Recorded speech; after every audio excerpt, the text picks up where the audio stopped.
Well, good evening, everybody, and welcome to part 3 of Takeo After Dark, the Winter Essentials. Boy, oh boy, this is exciting. We're going to have another grand night. I'm really glad that you guys are here and that you've decided to join us, you guys and gals. So that's for everybody out there. I'm John Barba from Takeo Comfort Solutions, and I'm joined by my two partners in crime, Rick Mayo in the West and Dave Holdorf in the East. How are you guys doing tonight? Don't all talk at once. If you all talk at once, we can't hear you. I was leaving it for Rick to go, so he tries to jump in first. So I'm doing great tonight, doing really good. Excited to be back for week 3 for 3 speeds. So I think we and believe it or not, we did not plan that whatsoever. That the discussion of 3 speeds was going to happen on week 3.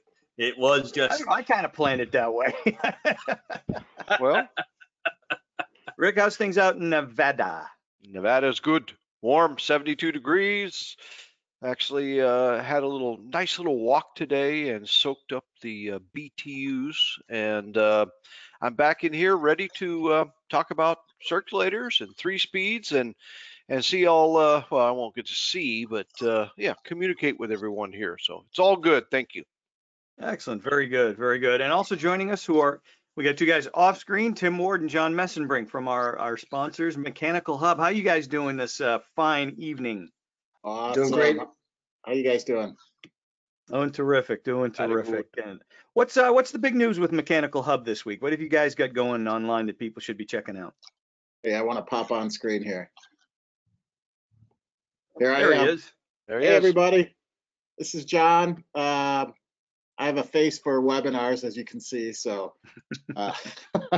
what's going on? We just got a lot of good stuff on the site and through our social media channels, mechanicalhub.com and plumbingperspective.com. I just wanted to say just a good friend and a fellow editor in our industry, Bob Mader, passed away on Monday night. I don't know if any of you have met him. I know you guys have, John and Dave and Rick, and he was just a gentle giant. He was my mentor in the industry at Trade Press. So just wanted to say, I'm really sorry to his family and friends, and, but we'll carry on and make him proud, doing the best we can in trade journalism. So very good. He was a very kind gentleman. He was always just very nice. Just the epitome of a nice person. Yep. Let's raise a glass to Bob. Good. Godspeed, Bob. Thank you for all of your contributions and best. We'll meet again till we meet again. Yeah. Alrighty. So excellent. Well, good luck with the show tonight. Thanks again for everyone joining in. It's going to be a really good show. So thank you. Thanks, awesome. You guys. Thanks for Mechanical Hub and hosting and working all your stuff in the background too. So very good. Let's rock and roll. Let's rock and roll.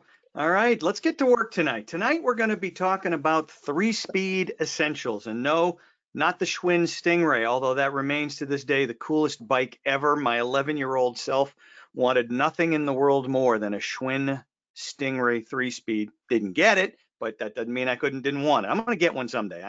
Before I'm gone, I'm going to get that bike. I'll tell you right Did you now. have a sissy bar? I did not have what I did was I had an old, instead of getting me that bike, my parents got me a Rambler, a Columbia Rambler with twin baskets in the back, which was their way of saying, we're going to send you to school to get beaten up. Okay. Yeah, I imagine. I saved my paper route money and I bought a set of monkey bars and a banana seat. And I didn't get the sissy bar in the back didn't go up really much higher than the one in the picture you see there. Oh, okay. So instead of being a completely lame looking bike that would get me beat up, it looked like a really lame attempt to make a lame looking bike look cool that basically got me beat up and got my bike taken away. So that was the lesson of my life. Just, if you're not going to get the bike you want, walk. That's all there is to it. But we're going to talk about 3-speed circulators tonight, guys. We're going to talk about 3-speed circulators, and they do still have a place in our world. Everybody gets all excited about ECM, variable speed this and variable speed that. But it still remains a 3-speed world out there in many cases. And 3-speed circulators are like any other circulator, variable speed or fixed speed, is you still got to know what you're doing. You still got to know how to figure flow. you got to know how to figure head, and you got to be able to select the right pump curve. And there are going to be instances where the 3 pump curves on that 3-speed circulator, none of them are right. I mean, they may cover the flow and head requirements, but the shape of the curve might just be the wrong thing to do. So you shouldn't use that. We're going to go over all of that stuff tonight in episode 3-speed essentials. A couple of housekeeping notes just before we get started. Again, just so we're all together. Your expanded control panel. Make sure that the orange arrow is pointing in the right direction. You can expand your control panel. You've got your audio selections right there. So make sure that's in the way that you wish. There's a handout section, and we have 3 handouts for you tonight. So make sure you download those, and they're just things to keep, and you'll get a real good look at one of them in just a couple seconds. So you've got your handout section. All you do is just click on that, and you'll download each individual file. And then for questions and chat, you got that bottom section right there. So what I would like y'all to do is just type in a little hi, hello, how are you? Looking good, love the t-shirt. This is our Takeo After Dark t-shirt, man. Just so I know that you guys can hear me. All right, great, excellent. I see just a ton of people already coming in. That's beautiful, thank you. Good, now I know at least you can hear me. That's the most important thing.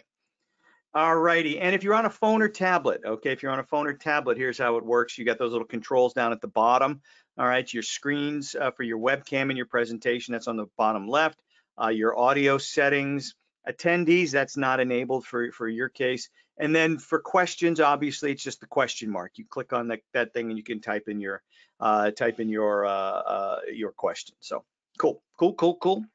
We're all on board. Now, that one more thing, and just so you know, one more thing is going to play a role this evening.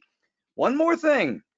I want to announce for our St. Patty's Day Takeo After Dark whoop-de-doo. That's going to be March 17th, all right, for our St. Patty's Day extravaganza. We're kicking this off tonight. We're looking for your best job site tips, tricks, shortcuts, job site hacks, whatever you do that you think the rest of us could certainly benefit from, that helps you get your jobs done better, faster, quicker, easier, etc.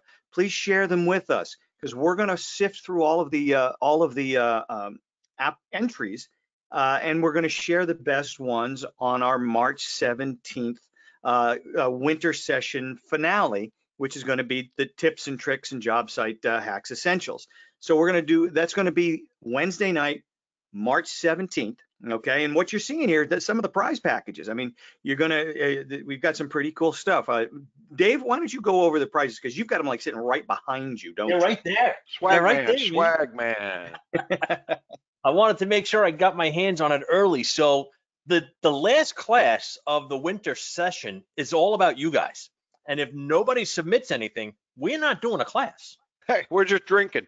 And I get to keep all this stuff then. All right. I want to send this stuff out. So I've got ourselves a nice Yeti cooler. I've got a Carhartt tool bag up there. We've got the coffee mugs, hats. I got a job site speakers, t-shirt, all that jazz is going to you guys, going to somebody. So I want to get rid of it. So send us or share or put it on Instagram, put it on Facebook. Make sure you tag one of us. Make sure if you're not on either one of the social medias or don't want to put it there, that's fine. Send me an email. I'm going to send it out in the chat section. Send me an email, and we're going to use it in the last class. So we're going to try and use as many as we can, obviously, in the last class. And then what happened? Who wins this is the best tip, trick, hack, whatever it is, voted by you guys. Very cool. All right, not going to be voted by us. All right, we're not going to pick who gets it. You guys, we're going to put a poll up based on the ones that were used and which was the best one. So take this stuff, please, out of my house. I don't want it. I want somebody here to take it. So do that. We're going to share this also across social media and emails and stuff, so you're going to hear about it then too. But you guys got first dibs. We haven't told anybody else yet except for you guys that are here tonight. So thank you. All right, very good. So that's the big deal. So make sure you get in the download section. I took a picture of this slide for you, so you can just download that so you can see what you need to tag on Instagram, etc. So cool. It's going to be great. It's going to be great. You get actually one of these T-shirts that I myself am wearing tonight. It's not going to be this particular one. You'll get one that no one else has worn because that would just be gross. But we've got T-shirts, we've got the stickers, we've got all this cool Look at stuff that Dave has. So That's very, a very walking cool. billboard there. Heck yeah, I baby. love it. Heck yeah.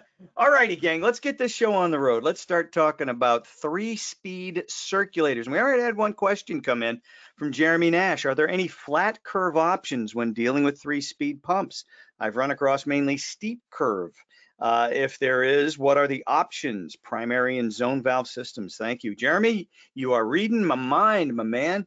Yeah, we do have a 3-speed 0010. It's kind of a service pump. I'm going to talk about that a little bit later, but just so you know, you're kind of on board with it now. The Taco 0010 is a flat curve 3-speed circulator, or it's specifically the 0010 3-speed because we have a 0010 single speed as well. But it's a flat curve circulator, kind of designed to be a replacement for the B&G 100s, the Taco 110s, those pumps. And we'll get a look at that curve later on, but great question and a good thing to get us started. Excellent. Why do you use 3-speed circulators? I did a presentation in Toronto. Gosh, it's got to be 10, 12 years ago now.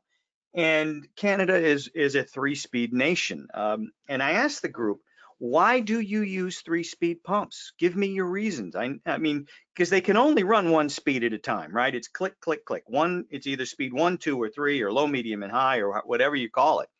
Why do you use 3-speed pumps? And these were some of the answers that were given to me that day in Toronto.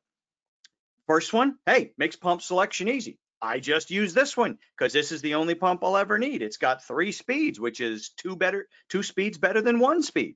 So it just makes pump selection easy. I use this one all the time. Cool. It begs a bunch of other questions, but that's cool. I like this one. Hey, it's a really good value. I get 3 speeds for the same price as a single speed. That's a better deal. Okay, that's a better deal. Again, it can only run 1 speed at a time, okay, and someone has to manually change it. But it seemed to several people in our audience that it was a better deal. There was a better value. I get 3 speeds for the price of 1. Anytime you can get 3 of anything for the price of 1, it's kind of attractive. Okay, so that was a common question. My favorite was this one. Why do you use 3-speed pumps? Because you don't make any 4 speeds. If you made a 4-speed pump, I'd use that sucker. Okay, that may have been my favorite answer. That may have been my favorite answer altogether. So I followed that up with, how do you know which speed to use? Which was a much more difficult question because you out there know as well as we know. And I'd like if you type in your answer. Where are these things 99.7 times out of 100 actually set? What speed do you usually see 3-speed circulators set to almost all the time? Yep, high speed all the time. It's called contractor no callback mode. So it kind of makes the point of having 3 speeds kind of moot, right? If you have a 3-speed pump and you always set it to high, you don't have a 3-speed pump. Okay, you just don't. But that's just the way it is. Now, we did get some interesting responses as to how they did select speed. That weren't just, well, I just set it to high and get the hell out of there. Some of my favorites were, well, I started it high, and if it makes noise, I turn it down until it stops making noise. All right, there's a guy who's in tune to velocity. Okay, very good. I started it high and I turned it down until it stops making noise. Honest to God, we got this one too. I started it low and then I turn it up until it starts making noise. That way I know it's working. Okay, I like that one. My favorite was this one, and this is a legit honest to God answer. If it's a gas boiler, I turn it to high. If it's an oil boiler, I turn it to low. And regardless of fuel, if it's on an indirect, I set it to medium. I couldn't figure that one out to save my life, where the logic was behind that, but it made sense to this person, so great. Okay. If it's a gas boiler, set it to high. If it's some oil boiler, set it to low. And if it's an indirect, set it to medium. That sounds like a guess to me, but that's the way it is. Now, the best answer, of course, is this one. After careful calculation of flow and head, I select the speed which has the pump curve that best covers the requirements of each job. Of course, I didn't get that answer that day in Toronto, and in all the years I've been doing this, I've maybe gotten that answer once or twice. All right. So the mystery of 3-speed circulators is I just set it to high and get the heck out of there. All right. That's no callback mode. I know it's going to work. We're good. It's a guess. It's a guess. And Sir Arthur Conan Doyle, the author of the great Sherlock Holmes mysteries, is quoted, Sherlock Holmes said, "I never guess. It is a capital mistake to theorize before one has data. Insensibly, one begins to twist the facts to suit the theories instead of the theories to suit the facts." I love that quote a lot on so many levels, but that's kind of the way it is. So I turn it to high. Well, how do you know it's the right one? Well, it works. That's twisting the facts to suit your theory, right? It works. Yeah, it works. Yeah, no, if it goes back to that whole notion of nobody's freezing to death and blaming me, therefore it must be right. All right, it must be correct. No, we have other hurdles to clear beyond nobody's freezing to death and blaming me. We want efficiency, we want comfort, we want long life. And as we've talked about in our series over, if you've been to more than one Takeout After Dark, you know how we feel about this.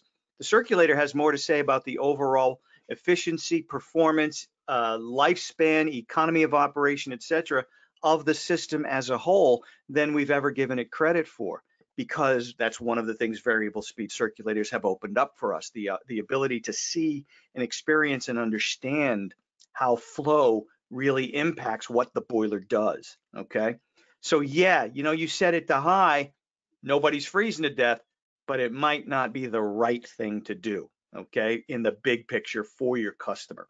It's convenient, but it might not be right. So we had a lot of questions last week, and I want to get to it this week. If we're going to figure out how to set up an ECM circulator, if we're going to think about how to set up a 3-speed circulator, or if we're trying to pick the right single-speed circulator, it starts here. Do the math. It won't hurt you. It won't hurt you, okay?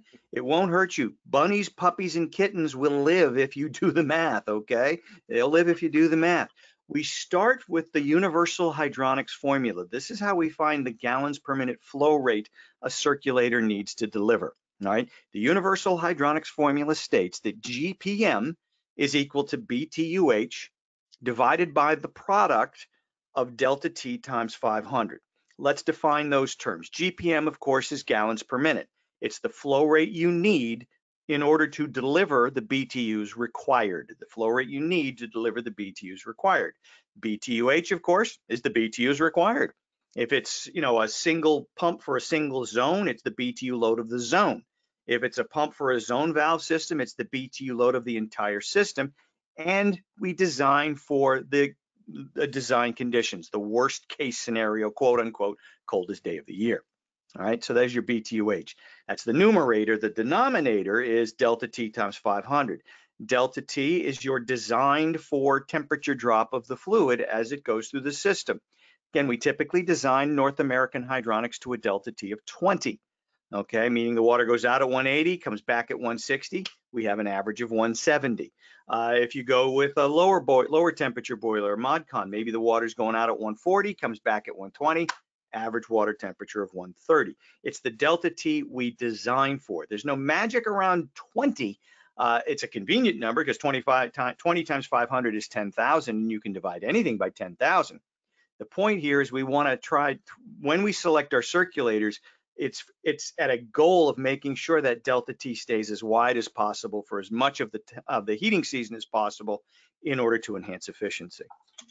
500 is a mathematical constant. That comes when we use 100% water, all right? It comes from multiplying the weight of 1 gallon of water, 8.33 pounds, times the number of minutes in an hour, that's 60, times the number of, or times the specific gravity of the fluid, which is 1 for 100% water, times the specific heat of the fluid, which is also 1 BTU to raise 1 pound of water, 1 degree Fahrenheit in 1 hour, okay?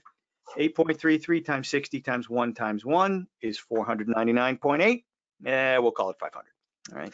Now, glycol changes that. Okay, the more glycol you put into a system, that 500 number starts to drop. It might drop to 470, 460, 450. It depends on the mixture and the brand that you use. There's no industry standard. It just depends on whose you buy and what's the mixture. Okay, so they'll have that on the jug, and you'd have to actually math it out. But 50-50 glycol solution, Rick, what's the lowest you've seen a 50-50 glycol solution number? I'm thinking about around 450. Yeah, right around 450. That and 50-50 glycol, you'd be using that in a snowmelt system. Okay. Usually it's at 70 water, 30 glycol, 80-20, something like that. That'll keep you they'll take care of you so the system doesn't freeze up. All right. So there's your flow portion of the equation. Then there's the head loss. And I'm going to show you two ways for head loss.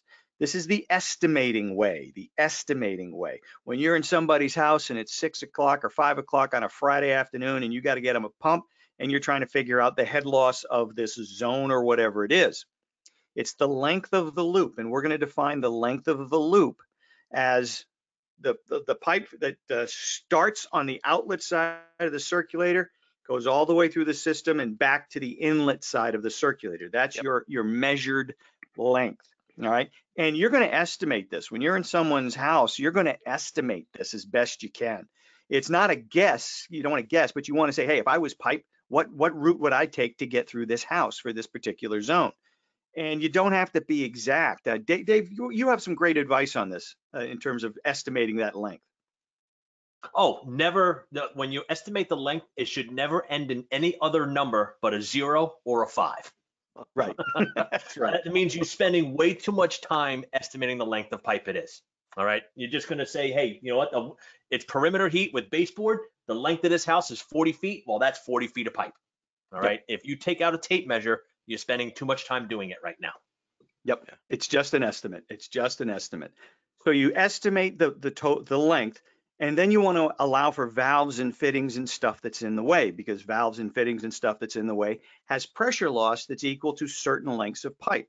A 3/4 inch copper elbow, for example, has the same pressure drop as 2.5 feet of straight 3/4 inch pipe. All right. A 45 is 1 foot of pipe. Etc. So you can't count them, so you allow for them, and we do this by adding 50% to the length. So whatever that estimated length is, you just multiply it by 1.5, and that gives you your total developed length. Lastly, to estimate the head, you're going to multiply that total developed length by 0.04. 0.04, and that will give you an estimated head loss or pressure loss of the fluid as it goes through the piping system. Now, why 0.04? 0.04 represents 4 feet of head loss for every 100 feet of straight, properly sized pipe at the maximum flow rate for that size of pipe. That's a very key phrase right there. At the maximum flow rate for that size of pipe. So, for example, if it's a 3/4 inch copper pipe zone, the maximum flow rate through 3/4 inch copper pipes, 4 gallons a minute. That's how we're estimating the head loss. So it's length times 1.5 times 0.04. If you want to shorten that sucker up a bit, little mathematical magic here, 1.5 times 0.04 equals 0.06.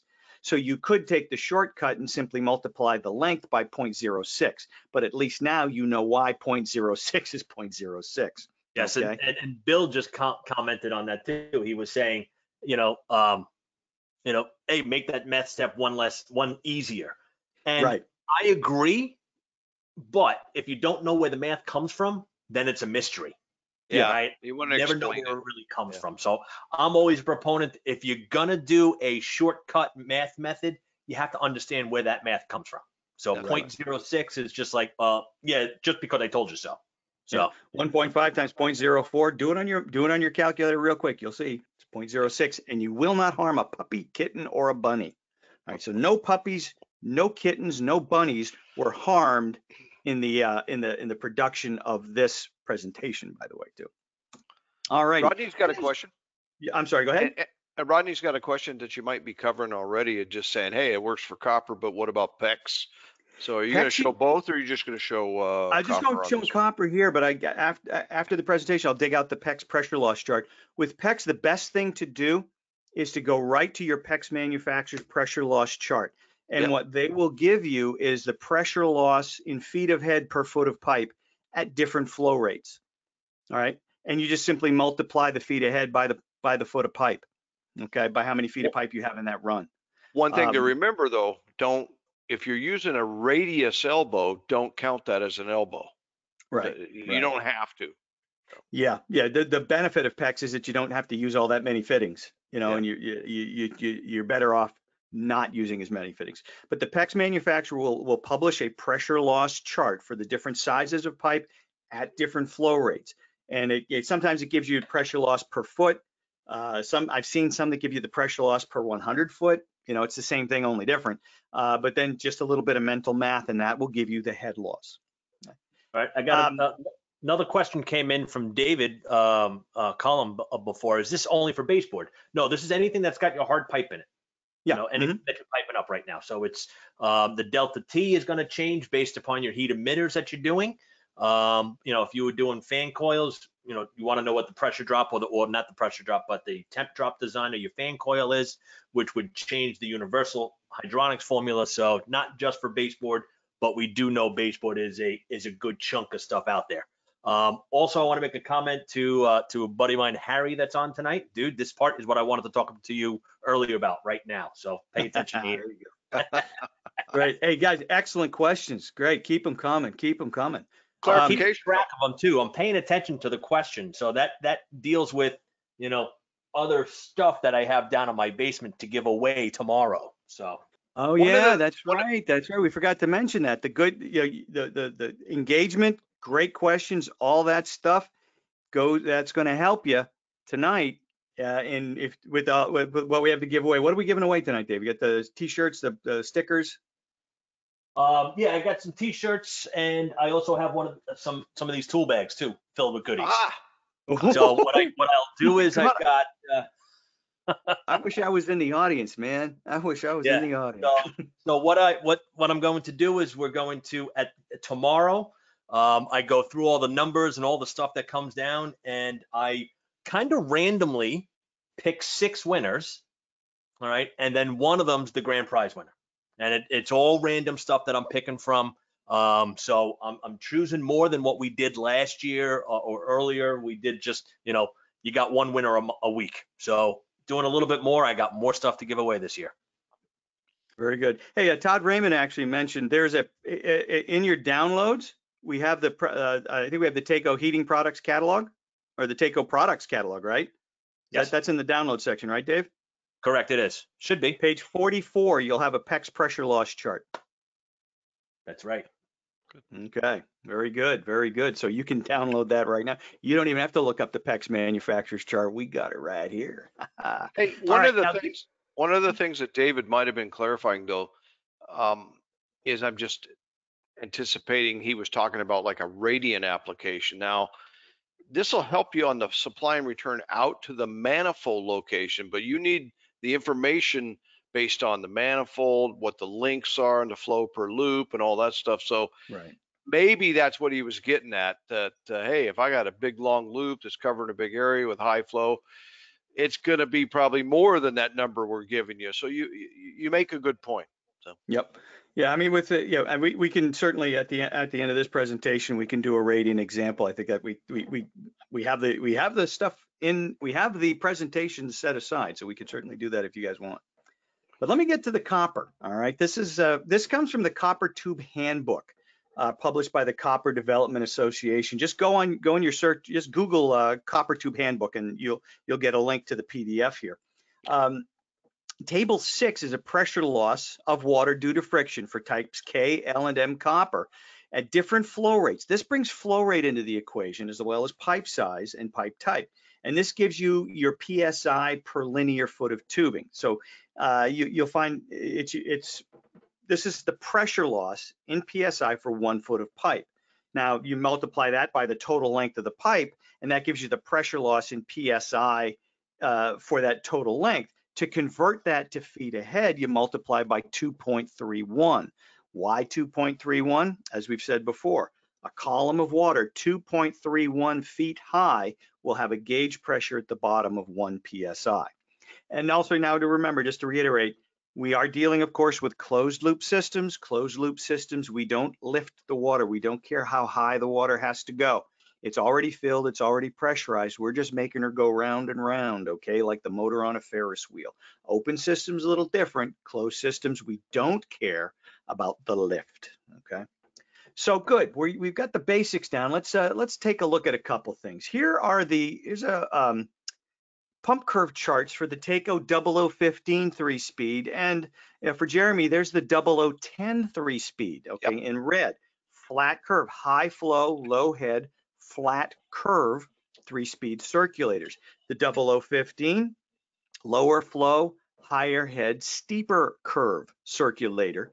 The 0015 shares a very similar set of performance curves with the Grundfos 1558, the B&G NRF 22, Armstrong's 3-speed.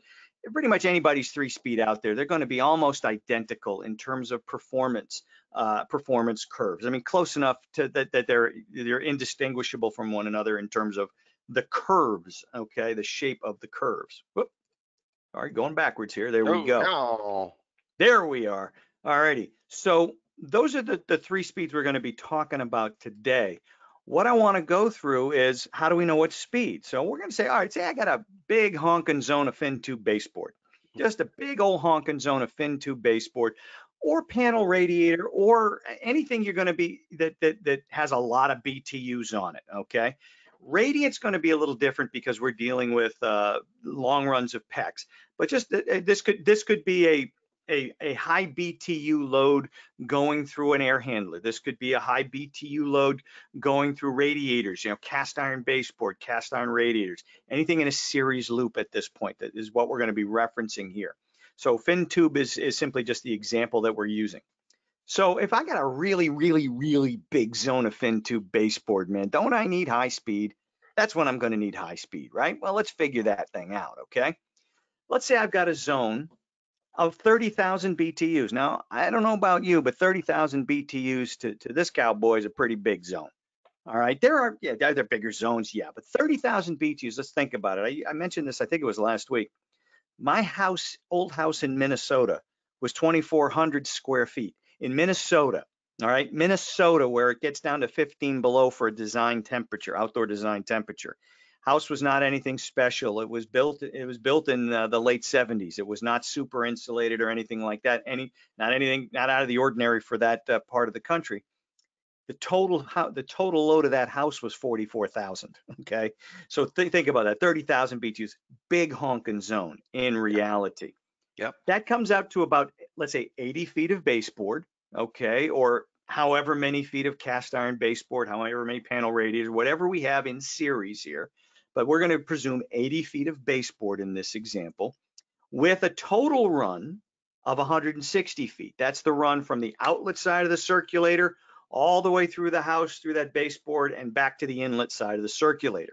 All right, 160 foot of total run. I think by and large, we can all agree that's a big zone. All right, that's a big zone. Are there bigger zones? Yeah, this is a big zone. Okay, this is a big zone. Let's do some math now, okay? To figure out our flow rate, it's BTUs divided by delta T times 500. In this case, 30,000 divided by 20 times 500, or 10,000. 30,000 divided by 10,000, it's 3 gallons a minute. 3 gallons a minute ain't a lot, but it's 3 gallons a minute. But what about the pressure loss, man? That's 3 gallons a minute going through 160 feet of pipe. All right, well, let's do it the easy way first. 160 feet times 1.5 divided by 0.04, that's 9.6 feet ahead, not quite 10 feet ahead, 9.6 feet ahead. So that's going to be right there. Yeah. From the looks of it now, low speed's kind of out of the question, isn't it, on the 0015? Low speed's not going to get her done. We're probably going to have to look at medium speed. High speed's way too big. It's way bigger than we need it to be. So we're not even looking at high speed now. Medium speed will work here and work just fine. In fact, if I was using the 0010, even though that green dot is slightly above my medium speed, I'd probably set that thing to medium because it's going to work just fine every day of the year, except when it's absolutely the coldest out. And was there any fudge built into my BTU load? Probably a little, probably a little. If we were dead on accurate with everything, the worst thing that would happen here if I used medium speed on the 0010 is that under design conditions, when it's the coldest day of the year, my delta T might not be 20, it might be 22. And that's not a bad thing at all. As long as I got the BTUs in the boiler to deliver them, if my delta T goes out to 22, no harm, no foul. That's not a bad thing. So in that example, that's how I would interpret that green dot with the red curves, okay? That green dot with the red curves. Now, is this gonna work? Is this gonna work? Here's the system curve. All right, I'm gonna plot out the John, system here. Yeah. Can you go back a slide? Surely. All right, so we have a typo on the screen. Yeah. A couple guys caught that. You did the 160 times 1.5 divided by 0.04, which is supposed to be at times. Ruh-roh. That's okay. So a couple people pointed that out. So excellent, Jeremy, and who else got in there? Travis said that, and Josh got in there. So thanks, guys. So here's what I like to do. This was completely intentional. I like to put these little things in there just to make sure you guys are paying attention. So every one of you guys, you get a gold star, man, because that was completely on purpose. All of a sudden, your nose is getting really big, man. No. You know what this says? Everybody needs an editor. Everybody needs an editor. All right. Well, now we talked about system curves last week, right? Well, just plotting out the rest of the system curves, and you're going to see where those red dots are. Those are the points of intersection of this system curve on the different 0015 performance curves. So if I went with low speed, I'd be at 2.7 GPM at 7.5 gallons a minute. And you know what? Again, most of the heating season, low speed's going to work just fine. And we may actually see, even under design conditions, if we have the horsepower in the boiler, I think we'd probably be okay. Yeah. I think we'd probably be okay that just delta T might get out to 25, maybe 28 degrees. No Not a big deal. bad thing. No. You know, not a bad thing at all. So there's a case to be made here for going to low speed in this example. If I went to medium speed, all right, you can see my flow rate would be 3.5 gallons per minute, and I'm at about 12.5 feet ahead. As a zone pump, the head, it's not a big deal. And if I go to high speed, I'm at almost 4 gallons a minute at about 14 feet ahead. Now, if I use medium or high, is this thing going to work? Oh, heck yeah. Heck yeah. Close enough, right? Close enough. It'll work. It'll work. But we can but there's the cost. There's the price that you do pay here. You will be paying a price. It's not electrical consumption. It's actually in delta T. You're going to pay for this in delta T. So, you know, GPM equals BTUH divided by delta T times 500. That's an algebra formula, right? Remember you said in school, I'm never using algebra ever. This is a waste of my time. Well, today's the day. I'm sorry. We're going to use algebra. Because it's an algebraic formula, we can now isolate for delta T. When this delta T equals BTUH divided by the GPM I'm using to deliver it, divided by 500. Let's fill in what we know. If I'm at high speed, okay, 30,000 divided by about 3.8 GPM divided by 500, that's telling me my best delta T is going to be 16 degrees. Under design condition, that quote unquote coldest day of the year, the best I'm ever going to see is 16. Is that bad? No, it's not bad. It's not 20. But it's not bad, but it's going to start that short cycling cycle, if you will. All right, the best we're ever going to see is 16. We'll never see a 20 in that mechanical room. If I went to medium, I'm a little bit better. Okay, I'm a little bit better. We're at about 17 degrees. Okay, so yeah, is it okay? Will it work? It's going to work. That's what I was thinking. I set it to high. It works. Okay, yeah, it works, but we're paying for it. That boiler is going to short cycle. You're not going to have as much efficiency. And as it gets warmer out, that delta T is going to get smaller and smaller and smaller and smaller. It's just the way it goes. All right. So an excellent question came in from Dan Cook a little while ago, and I said, let's hold off on that. So he says, can we review? Does the delta T stay the same for the system, or does it vary with the BTU requirements throughout the season? This question comes up a lot for him. Mm-hmm. All right. And So it yes, does. these numbers that John is showing you right now is based upon design day. Yeah.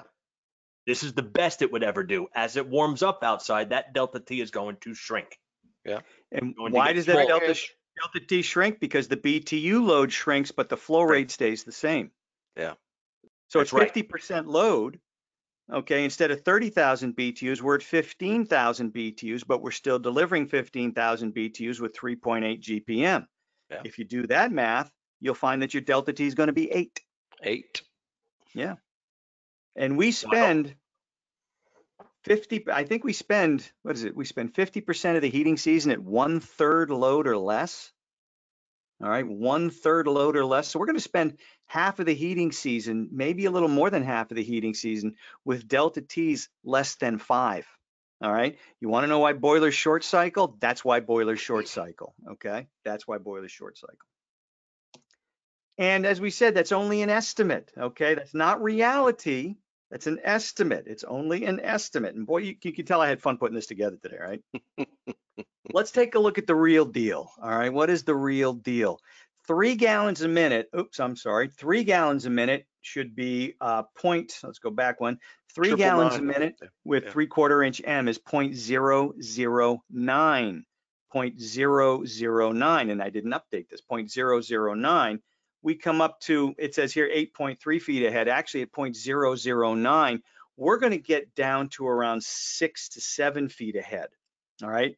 So 160, well, we'll whip this out real quick for you, gang, because we have the technology right here. Okay.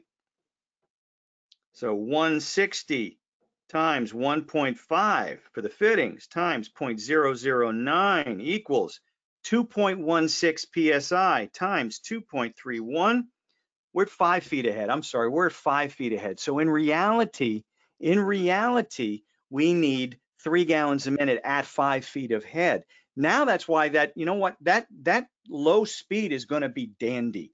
All right, that low speed is going to work out just fine. And the farther we get away from low speed, going to medium to high, all right, that's going to cause us nothing but grief. That's going to make that delta T shrink smaller and smaller and smaller as we intersect higher and higher up on those high speed pump curves, and we get more flow. So that's why the math is your friend here. And what we can say in most cases, when you're using a 3-speed pump as a zone pump, in anything other than maybe radiant, you're going to be, low speed's going to be your friend. Okay, low speed is going to be your friend. Okay, so again, this little pump curve is going to be a little bit off based on the fact I didn't do the math correctly. So see, everybody makes mistakes, right? Everybody makes mistakes. So again, same thing, only different. Our delta T's are going to be much, much smaller, much, much smaller. And again, these weren't based on 5 foot ahead. These were based on 8.3 feet ahead. So think about that, 5 foot ahead. When we math it out, when we estimated it, we were at almost 10. Okay, we were at almost 10. And that's simply because the estimating portion of this formula is based upon the maximum flow rate for an individual size of pipe. The maximum flow rate for 1/4 inch copper is 4 gallons per minute in a closed loop system. We only were pumping 3 gallons a minute. We only needed 3 gallons a minute. So the actual head at 3 gallons a minute was about 5 foot ahead. All right. So there's your difference. There's your difference. Cool. How we doing out there, gang? Doing good? Doing good. Doing questions? All right. Now, there's my man Eric, who never joins us on Wednesday nights. We are very lonely without Eric. We love John, we love Tim, and apparently John and Tim love us more than Eric does, because we never see Eric on our Wednesday night applications. And you know, zone valves. You know why people like to pipe up systems with zone valves? Well, they like the zone with zone valves. Well, clearly looking at that picture, it's because zone valves make you happy. Look at, is that a happy guy? I think we ought to nickname. I think Eric should be nicknamed Happy Yanni. Anyway, If I've got zone valve jobs, I'm going to need high speed then, right? Because I got to pump through all those zone valves, man. So I'm going to need high speed then.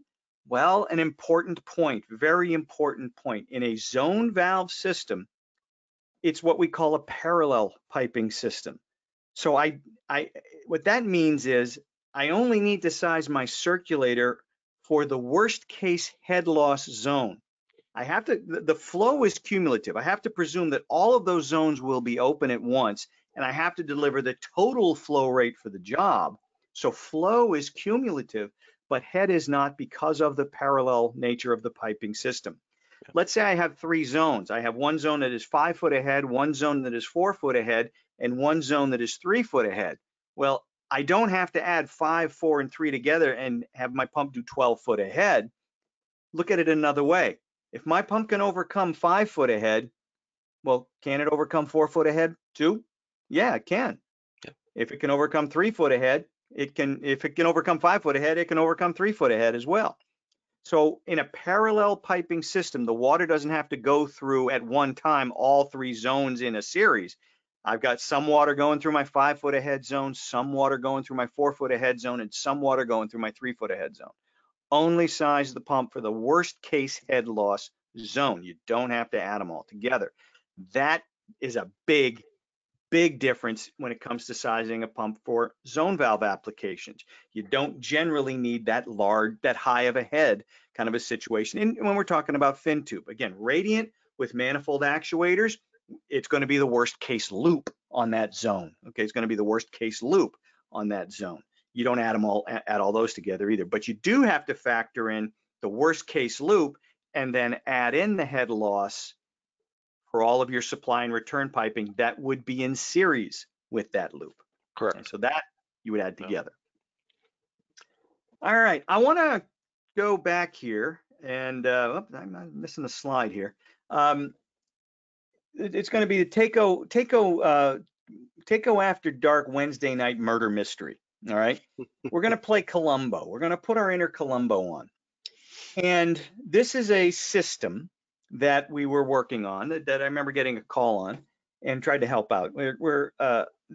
A customer replaced a boiler, did a boiler replacement, and he had a bunch of zone valves. Okay, it was about an 80 to 90, I think it was about a 90,000 BTU zone, a 90,000 BTU load with a bunch of zones. Each zone was about 1.6 to 2 gallons per minute. And the highest head loss zone was about 5 foot ahead. All right. The old boiler had an old Takeo 110 circulator.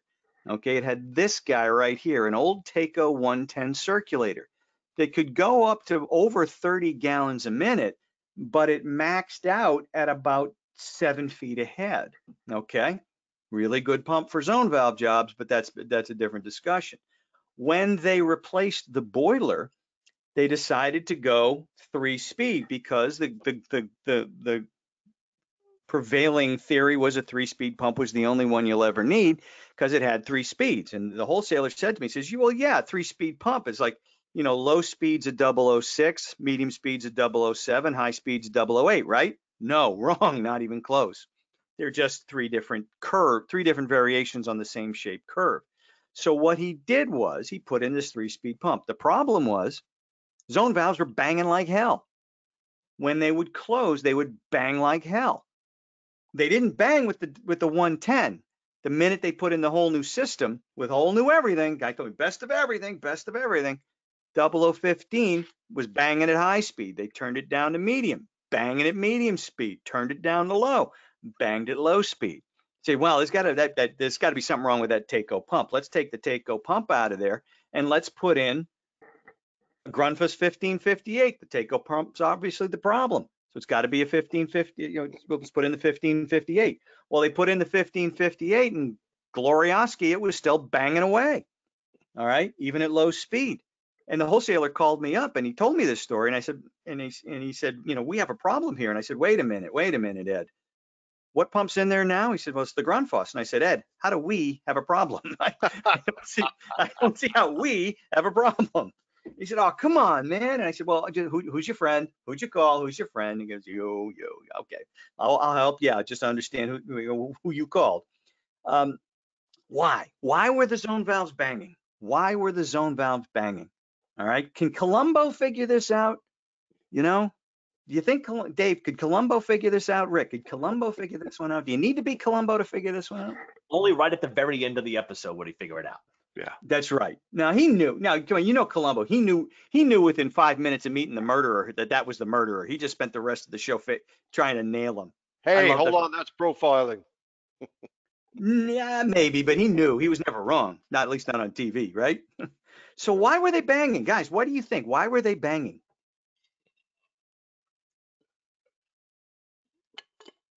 Do we You're have waiting some for answers responses from here? the audience, right? Yeah.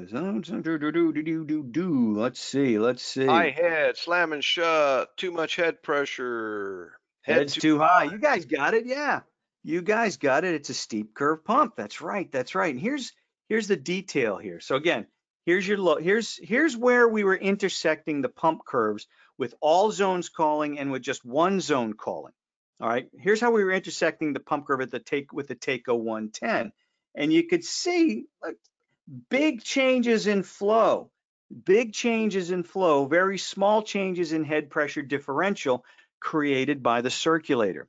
That's the joy of a flat curve pump in a zone valve application. We talked about that last week. All right. Once he put the 0015 in, all right, here's your pump, here's your points of intersection. All right. Here's all zones calling, here's one zone calling. So here's my system curve. He's intersecting way out here. All right. Forget that he's over pumping by a gajillion gallons per minute here. But with all zones calling, he's only at about 9 foot ahead. With all zones calling and one zone closes, you know, maybe we're intersecting up here someplace, okay? That might not quite be enough to get the system to bang, or maybe it is. I don't know. We'd have to go back and look. The problem was up here, okay? With more of these system curves intersecting way up here, now we're banging against 13, 14, 15, 16 feet of head pressure differential, and that's what causes zone valves to bang. Whether they're, you know, those synchronous motor spring return paddle types, whether they're the ball valve types, like the Zone Century, or the heat motor types like the 570 series, they're going to bang. At that point, they don't want to close against that much head pressure differential. They're going to let you know, and they're going to bang. All right. So again, with the Grundfos, he had the same set of problems. Okay, same set of problems, even at low speed. So we were finding is okay, even around here. Even around there, we were having some banging issues. All right. So, this is like the perfect storm. So even at low speed, we're having banging issues. And here's the other thing. Even if we weren't banging at low speed, look at this.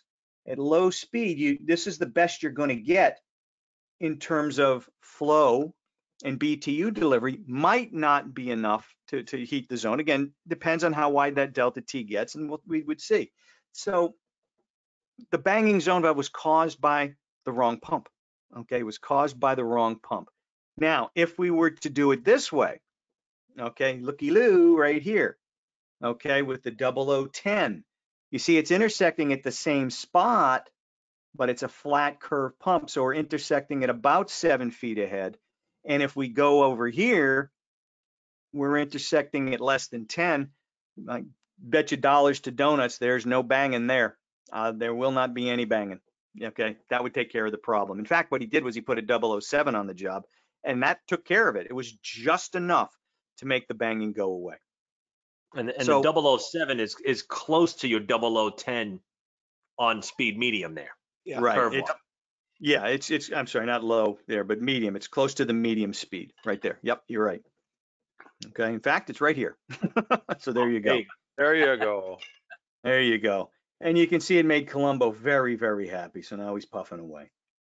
So Cecilia says, so flat curves for zoning, for zone valves. Yeah, definitely. Mm-hmm. So, ding, ding, ding, ding. That's right. That's right. So not saying that 3-speeds can't do zone valves, because they have done them for many, many years. But when you have zones that are different sizes, and where you can change and jump up on that curve and have a large delta P difference, that's where the noises come into play. So if they were not a lot of differences in between them, then okay, you could probably get away with it. But a flat curve is definitely way, way, way better for a zone valve system, correct? So another question came in from Bill, and he's like, what if you used a valve that partially closing it to create more foot ahead resistance to eat up some of that excess head? But then we still have some flow going through, I think. I'm not sure where you're going with that, Bill, but you'd still be getting flow to the zones that don't want it anymore, and the room could overheat. So that's like the same way what other guys I've heard say in a class, well, I got this banging going on, so I'm going to go into that zone valve power head, and it's got 2 springs in there. So I'm going to pop one off so it doesn't close as fast. Well, the reason for the springs is not to make it close fast. The springs are designed to keep the valve closed against the head pressure of the circulator. All right, so otherwise you could get blow by through that zone if you pop the springs off. So you got to be careful of that. So I've heard that conversation quite a few times. Oh, pop the spring off, you'll be fine. All right, you're going to get some bleed by on there, and you could open the zone. Yep. And at that point, you're just putting Band-Aids on a self-inflicted wound, like we've talked about before. At that point, what do you want to do? You want to take a zone valve apart and play around with it for a while, or do you want to put the right pump in? You know, there's, you know. Or, as Renee just said, what if you put in a pressure differential bypass? And I'm not laughing at you, Renee. This is just something that we always go into. It happens no matter every class. So just walk away, Renee. Just walk away. Walk away. The left bank. Yeah. I'm sorry, Renee. You could put in a pressure differential bypass valve, but you know what? Here's the thing. What does the obvious question is, what does a pressure differential bypass valve do? Well, whenever you want to know what a valve does, just read its name backwards, right? A pressure differential bypass valve is a valve that bypasses the pressure differential. Well, duh, I get that, yeah. But in reality, a pressure differential bypass valve, once you install it, all a pressure differential bypass valve does is it turns a steep curve pump into a flat curve pump. That's all it does. It turns a steep curve pump into a flat curve pump. And in reality, in this instance, looking at it, well, I will put in my 3-speed circulator, but I will also put in a pressure differential bypass valve to keep the thing from banging. That's a Band-Aid on a self-inflicted wound. That's basically saying I'm insisting on using the wrong pump for the job. Yep. And to make that problem that I'm creating a problem right here. And what I'm going to do is I'm going to solve the problem right here, but I'm going to spend some more of my customers' money to do it. I'm solving a problem. I'm spending my customers' money right here to solve a problem right here that I knowingly created 3 feet previously, in advance of that. I don't know of any, if you explained it like that to a customer, I don't know any customer would say, yeah, sure, go ahead, do it that way. Go ahead. I don't mind spending money to solve a problem that you yourself created. So in that case, no, a pressure differential bypass valve is a Band-Aid for a self-inflicted wound.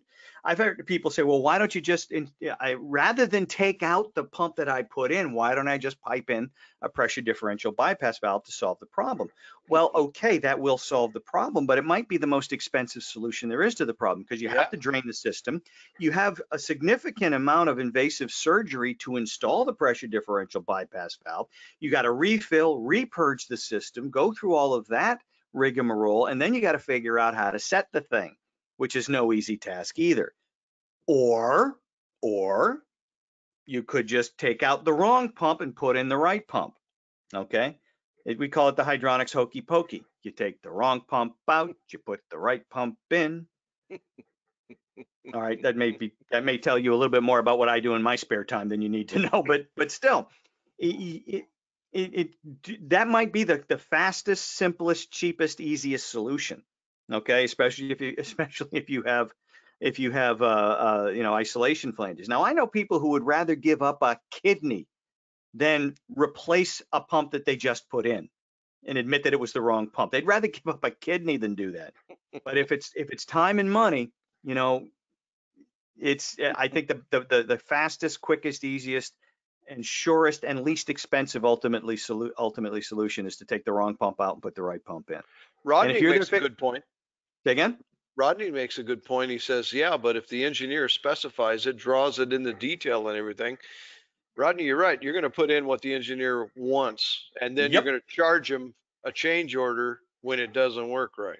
So, Absolutely. And that's in your, that's it. You write that in your contract. yeah. All right. If any changes in installation or products or materials have to be made due to the engineer specifications, they will be at the engineer's expense. Absolutely. Absolutely. Because you know how many arguments you win with an engineer, right? If there are any engineers out there, I apologize in advance. Okay, I'm sorry. I apologize. All righty. All right, you're off the Christmas card list. I'm off the Christmas card list. There we go. Basic guidelines for a 0015 3-speed if you're zone pumping with fin tube baseboard. That's about as deep into the guidelines as we can give you here. If it's less than or equal to 40,000 BTUs, and you've got less than 120 feet of measured length pipe, low speed. Low speed, easy. Less than 40, equal to or less than 40,000 BTUs and 235 feet measured length. Then you go to medium. And 290 feet, that's when you'd look at high. Okay, if you're up there around 290 feet, go to high speed. So those are your basic guidelines for your 3-speed for setting up a 0015 3-speed pump. Now to think about this for a second, 40,000 BTUs, 3/4 inch pipe, that's going to be about 72 feet of baseboard. And 290 feet, or now 200 feet of pipe, 220 feet of pipe. That means you're probably heating the neighbor's house if you had 220 feet of pipe.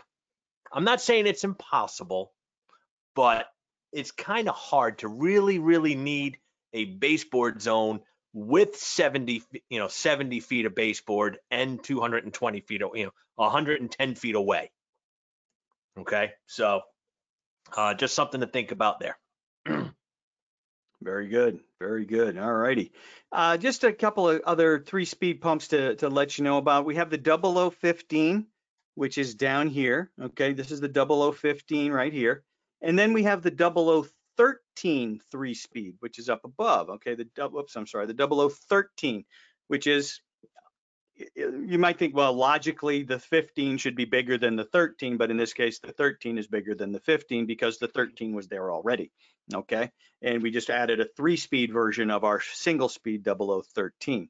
So this is where you're getting into larger applications, 30 feet ahead, all the way out to 31 gallons per minute.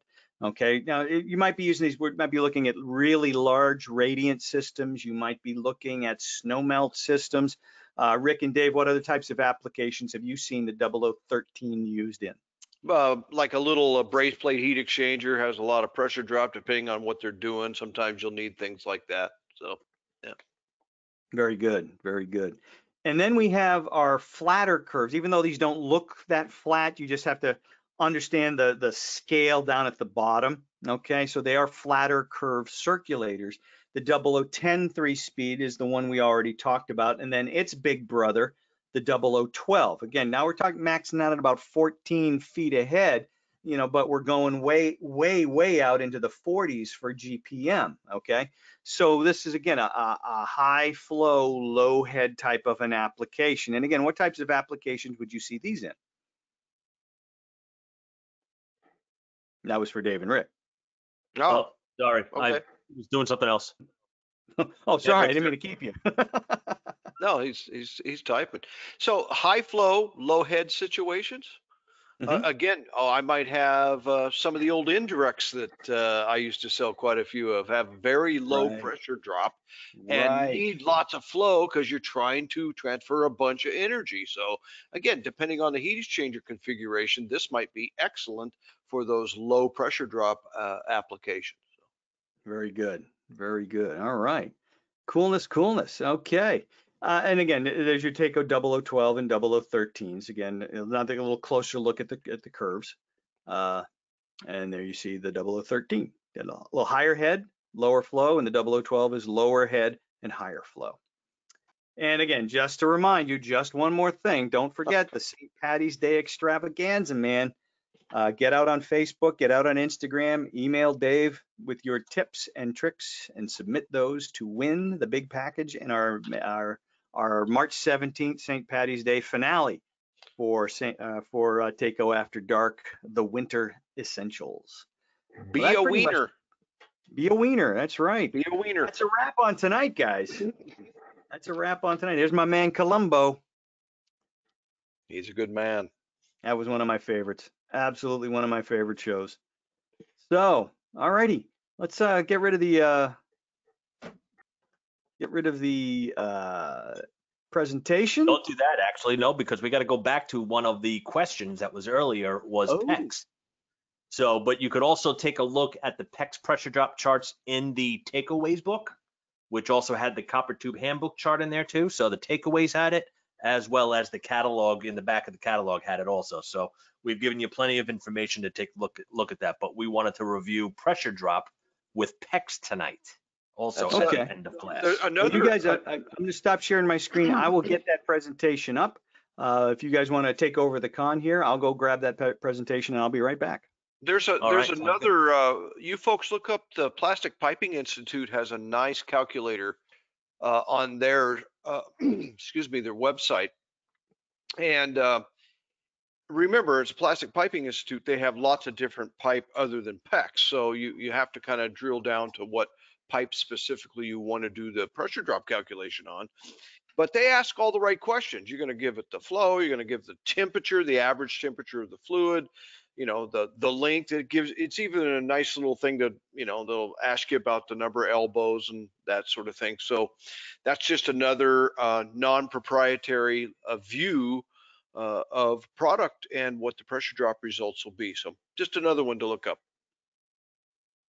I forgot all about that. I got to take a look at that myself a little further on where that is. It's buried in there somewhere, it looks like. I'm on the website right now, plasticpipe.org, but I'm not finding it at the moment, but I'm sure it's buried in there. Excellent. Any questions, guys? We can put it on the takeaways, and then they can just cut and paste it, I guess. So. All right, Richard asked a question. In Radiant, do you add pressure drop? Do you add drop through PEX and the pressure drop through the manifold together? Yes.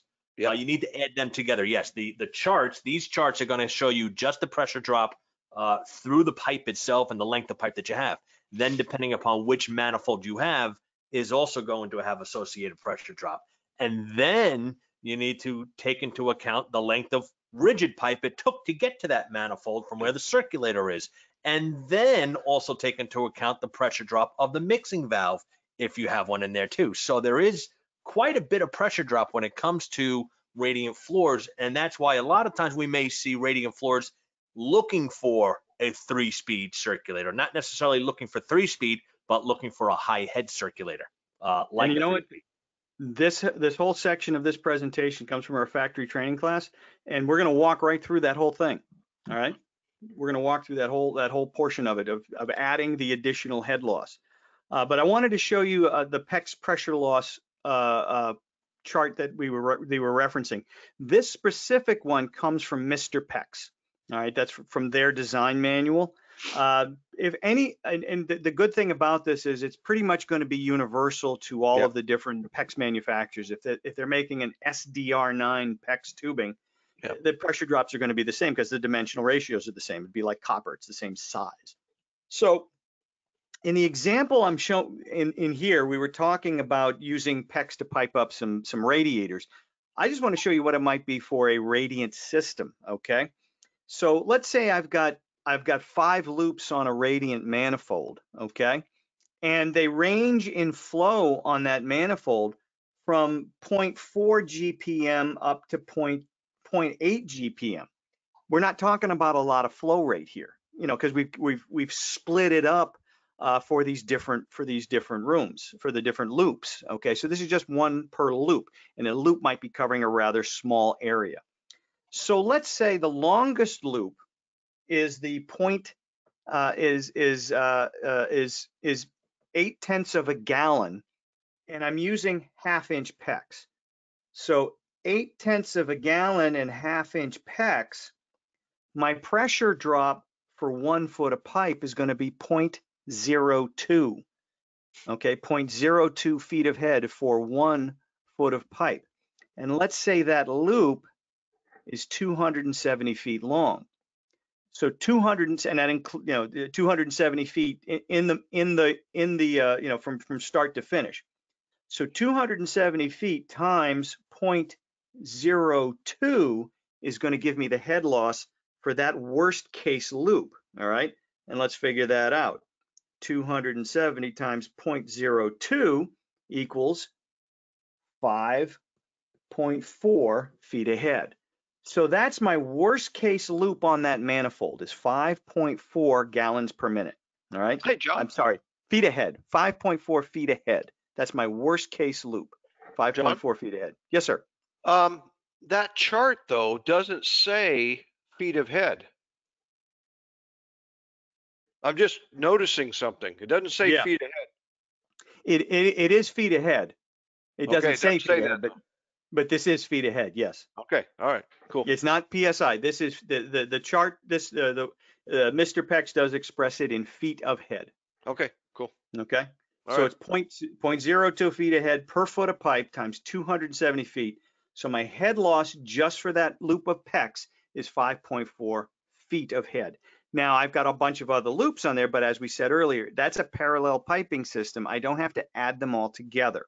I do have to add the flow together because I have to have a circulator that will deliver all of the flow for that manifold. But head loss is the worst case one on that loop. Okay, so now I want to jump ahead here, okay, a little bit and do this one here. Okay, how do we figure this out in terms of circulator sizing, etc.? So this example, my total flow rate for that one manifold was 6 gallons a minute. Let's say that total flow rate for that entire manifold is 6 gallons a minute, and we'll bump it up to 5.5 feet ahead just for the manifold and the tubing itself. Our supply and return piping, the copper piping I need to deliver that, from my mix valve, etc., wherever, to the manifold and back again, that's another 3.5 feet of head. So I've got 6 gallons a minute now at 5.5 plus 3.5. So that's a total of 6 gallons a minute now at 9 feet of head. I have to add that rest of that head in series. That's head in series. Now I have to look at my mix valve or my tempering valve. With the mix valve or my tempering valve, I have to understand something called the CV rating or flow coefficient. It's the pressure drop through a valve.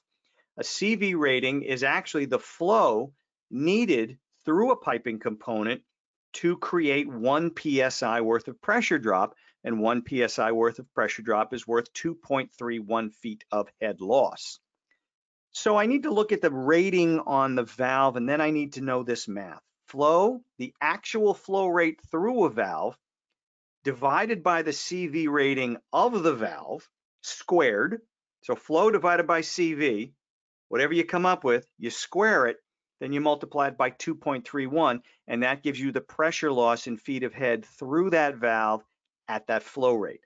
What does that all mean? Let's take a look. Tempering valves, fixed temperature radiant. They're great. People love them because they're cheap and they're non-electric, but it's a very low CV, which means it has a very high pressure drop. Okay. Our Series 5000 mixing valves. Okay. At 6 gallons a minute, we'd be looking at a 1-inch valve here, right? 6 gallons a minute would be a 1-inch valve. All right. And that valve has a CV of 3.8. Now we could do the arithmetic, but we could also say, all right, just look at the chart here, 6 gallons a minute. That's an additional 5.76 feet ahead. All right, 5.76 feet ahead. I have to add to what I already had. So here we go. 5.5, 3.5 is 9 plus 5.8. That's 14. That's about 15 feet ahead. So I need now a circulator that'll do 6 gallons a minute at about 15 feet ahead. Okay. Uh-oh. As you can see, we're on the outer edge. Now, again, will we be okay there? Yes. I would say, yeah, we're going to be just fine there, because is there any fudge built into any of these numbers? Probably. When we did the heat loss and all these other things, there's all that stuff built in that is just there. Okay. That's going to tell us we're probably less than that. How did we come up with the head loss through our piping, through our hard piping, et cetera? Did we estimate that? I mean, there's a lot of questions to answer, but we're not that far outside of the performance. So again, if the numbers were dead on accurate and we used high speed and it wasn't quite enough, the worst thing that would happen is when it got really, really cold out, all right, when we hit design conditions, if we design this radiant system to, let's say, a 10-degree delta T, which is what you design a radiant system, a residential radiant for. So instead of it being a 10-degree delta T, it might widen up to a 12 or a 13-degree delta T, and that's not that horrible. Okay. So you could still use that circulator at high speed under that set of circumstances. Hey, John. Yo. A couple questions there. One of them is they're looking for pressure drop calculations for like Schedule 40 iron pipe. And I looked around. I got an old Grinnell thing and a Burnham, Well McLean.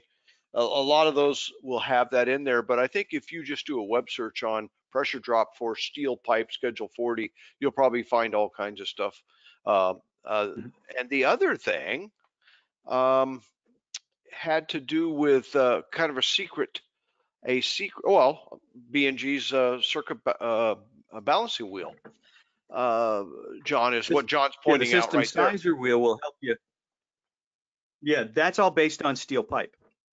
And on the back, it actually has copper and both. So another good resource.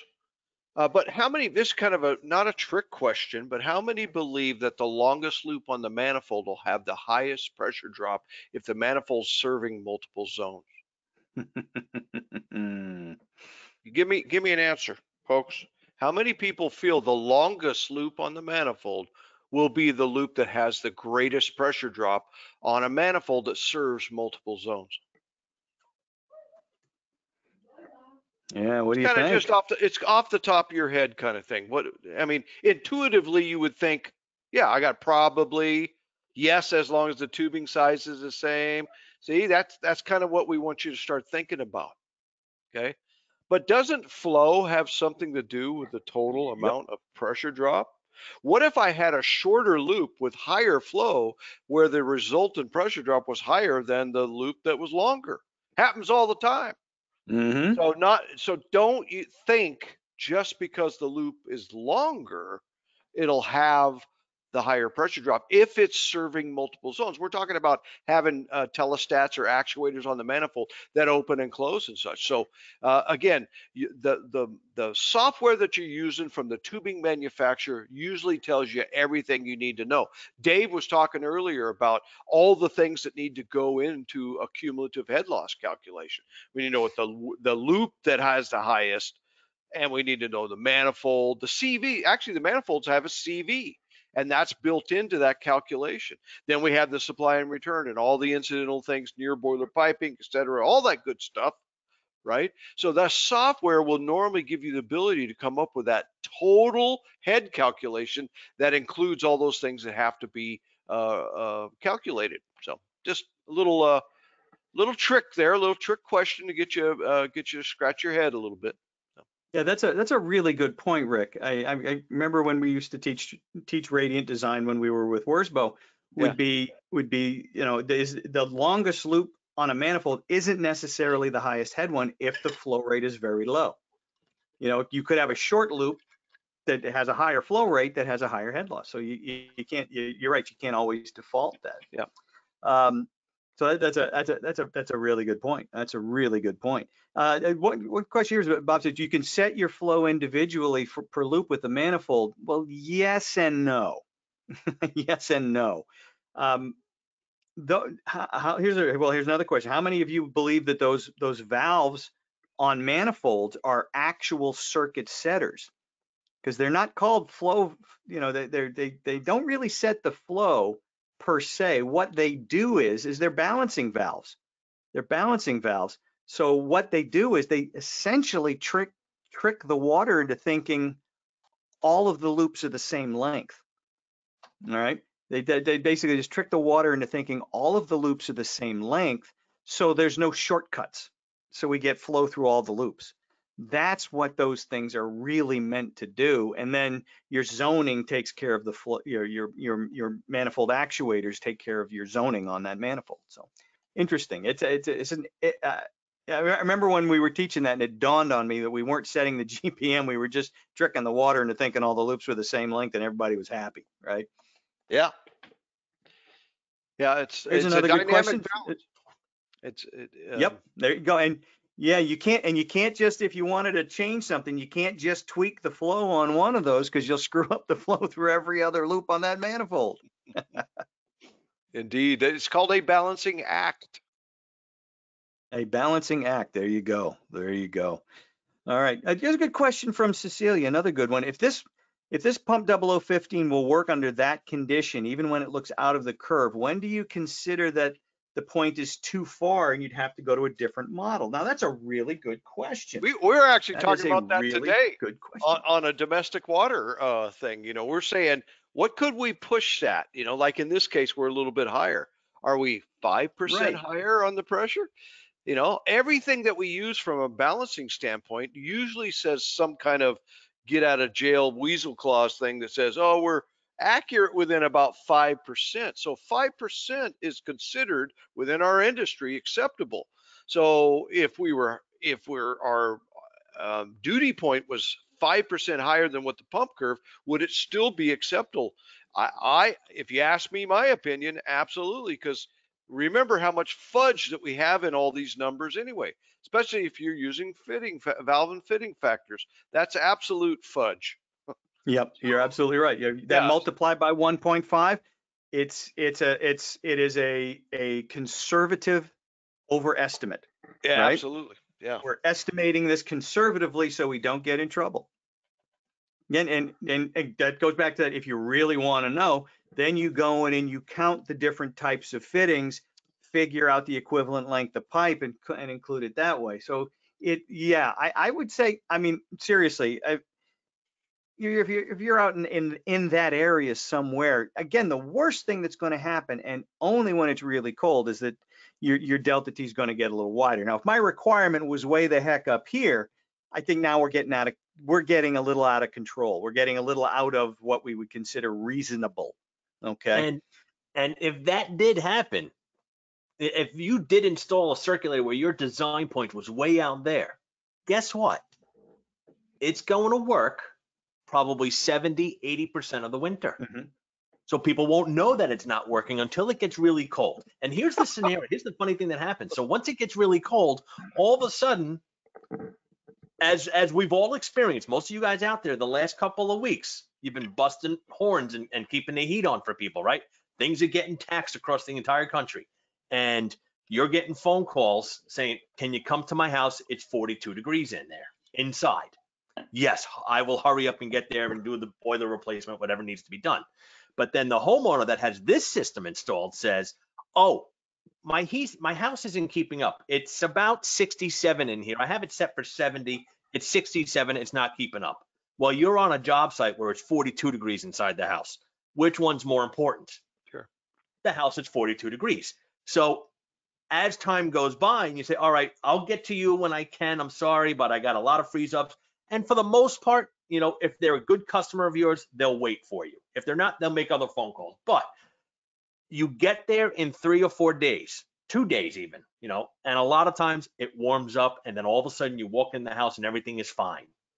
Oh yeah, the heat is fine. I forgot to call you. And then while you're there, you go to the house, you go downstairs, you take a look, you turn things on, you turn things off. The pumps pumpulate and the zone valves are zonerating, and I don't know, everything looks good. Right? This happens a lot, more than we know because it just doesn't keep up. So, but actually, interesting story. I have the exact same issue going on in my house right now. Actually, not my house. It's my apartment where my mother-in-law lives, and I have a 3-speed pump. Actually, when it's on high, it heats just fine. but I am getting a noise in the house on a radiant manifold. And when the actuators close, it goes from, and when I did manifolds to manifolds, well, long story, I do need to change the circ, and a new one's sitting right next to it for about 2 years.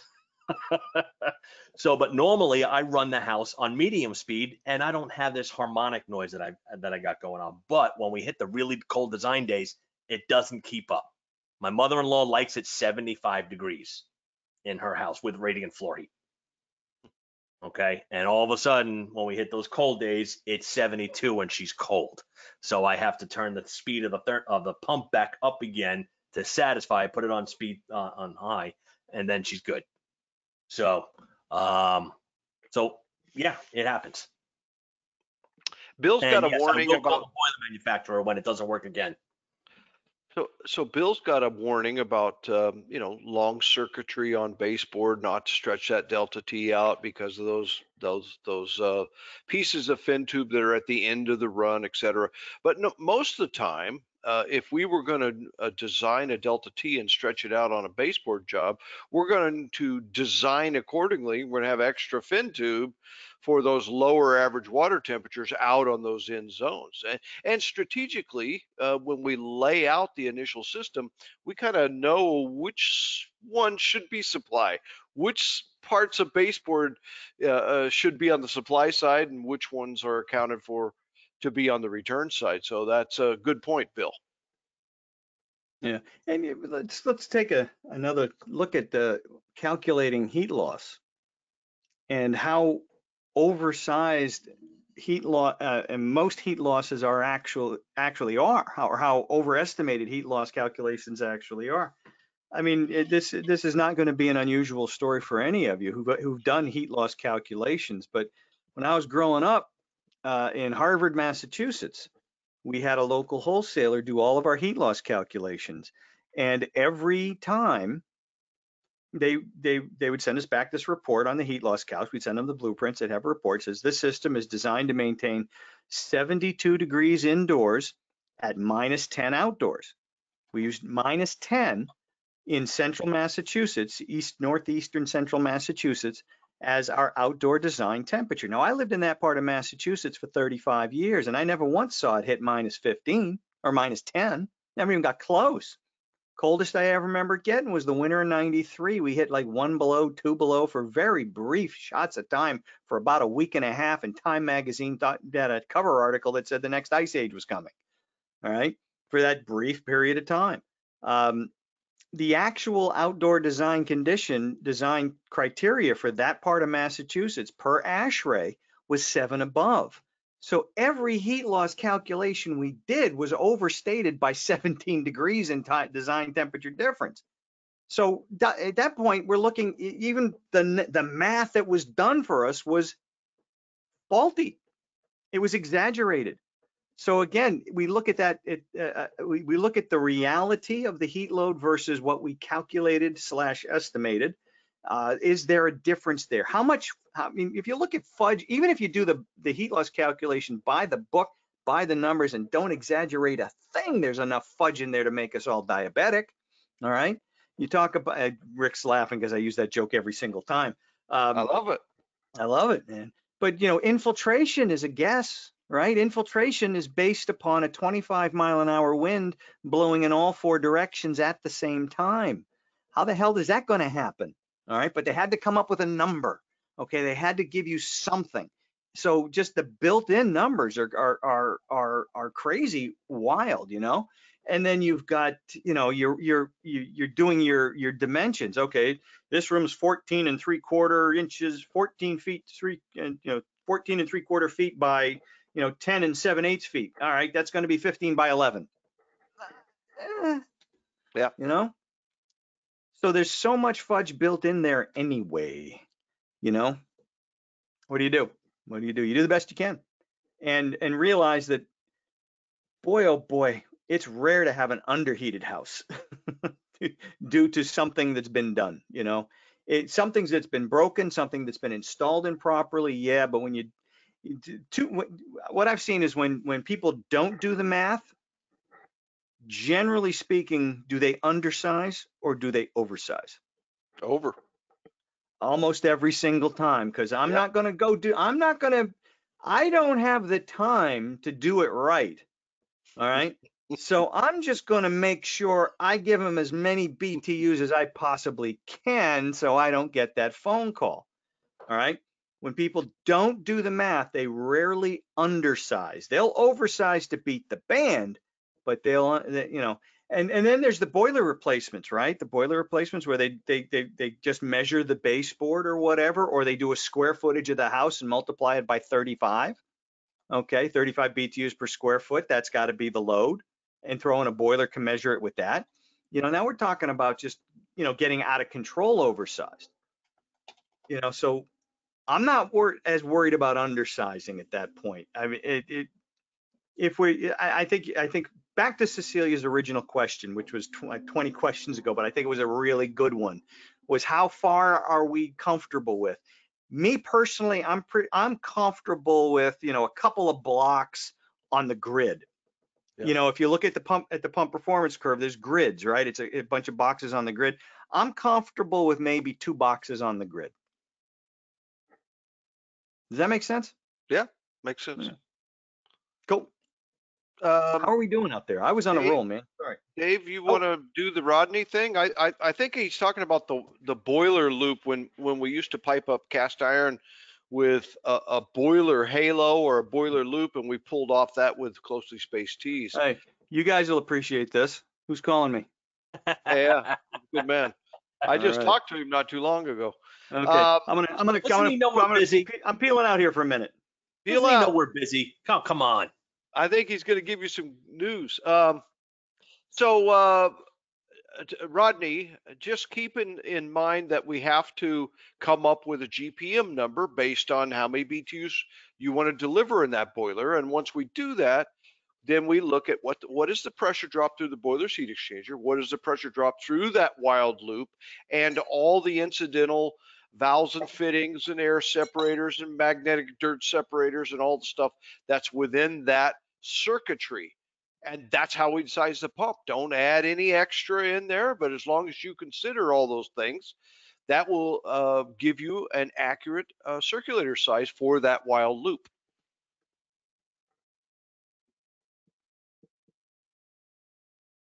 All right, I think that's what you meant by it. Yeah. So yeah.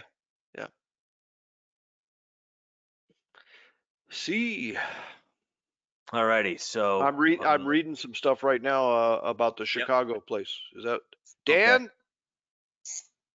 Yeah, Dan's just talking about way oversized. Yep. Yeah. But nobody ever freezes to death. Exactly right. Exactly right. So yeah, you won't get a call on that, but still, we're trying to get you to sharpen your pencil a little bit, not just not get a call, right? Especially when things are tight and you're bidding against people who really know their stuff.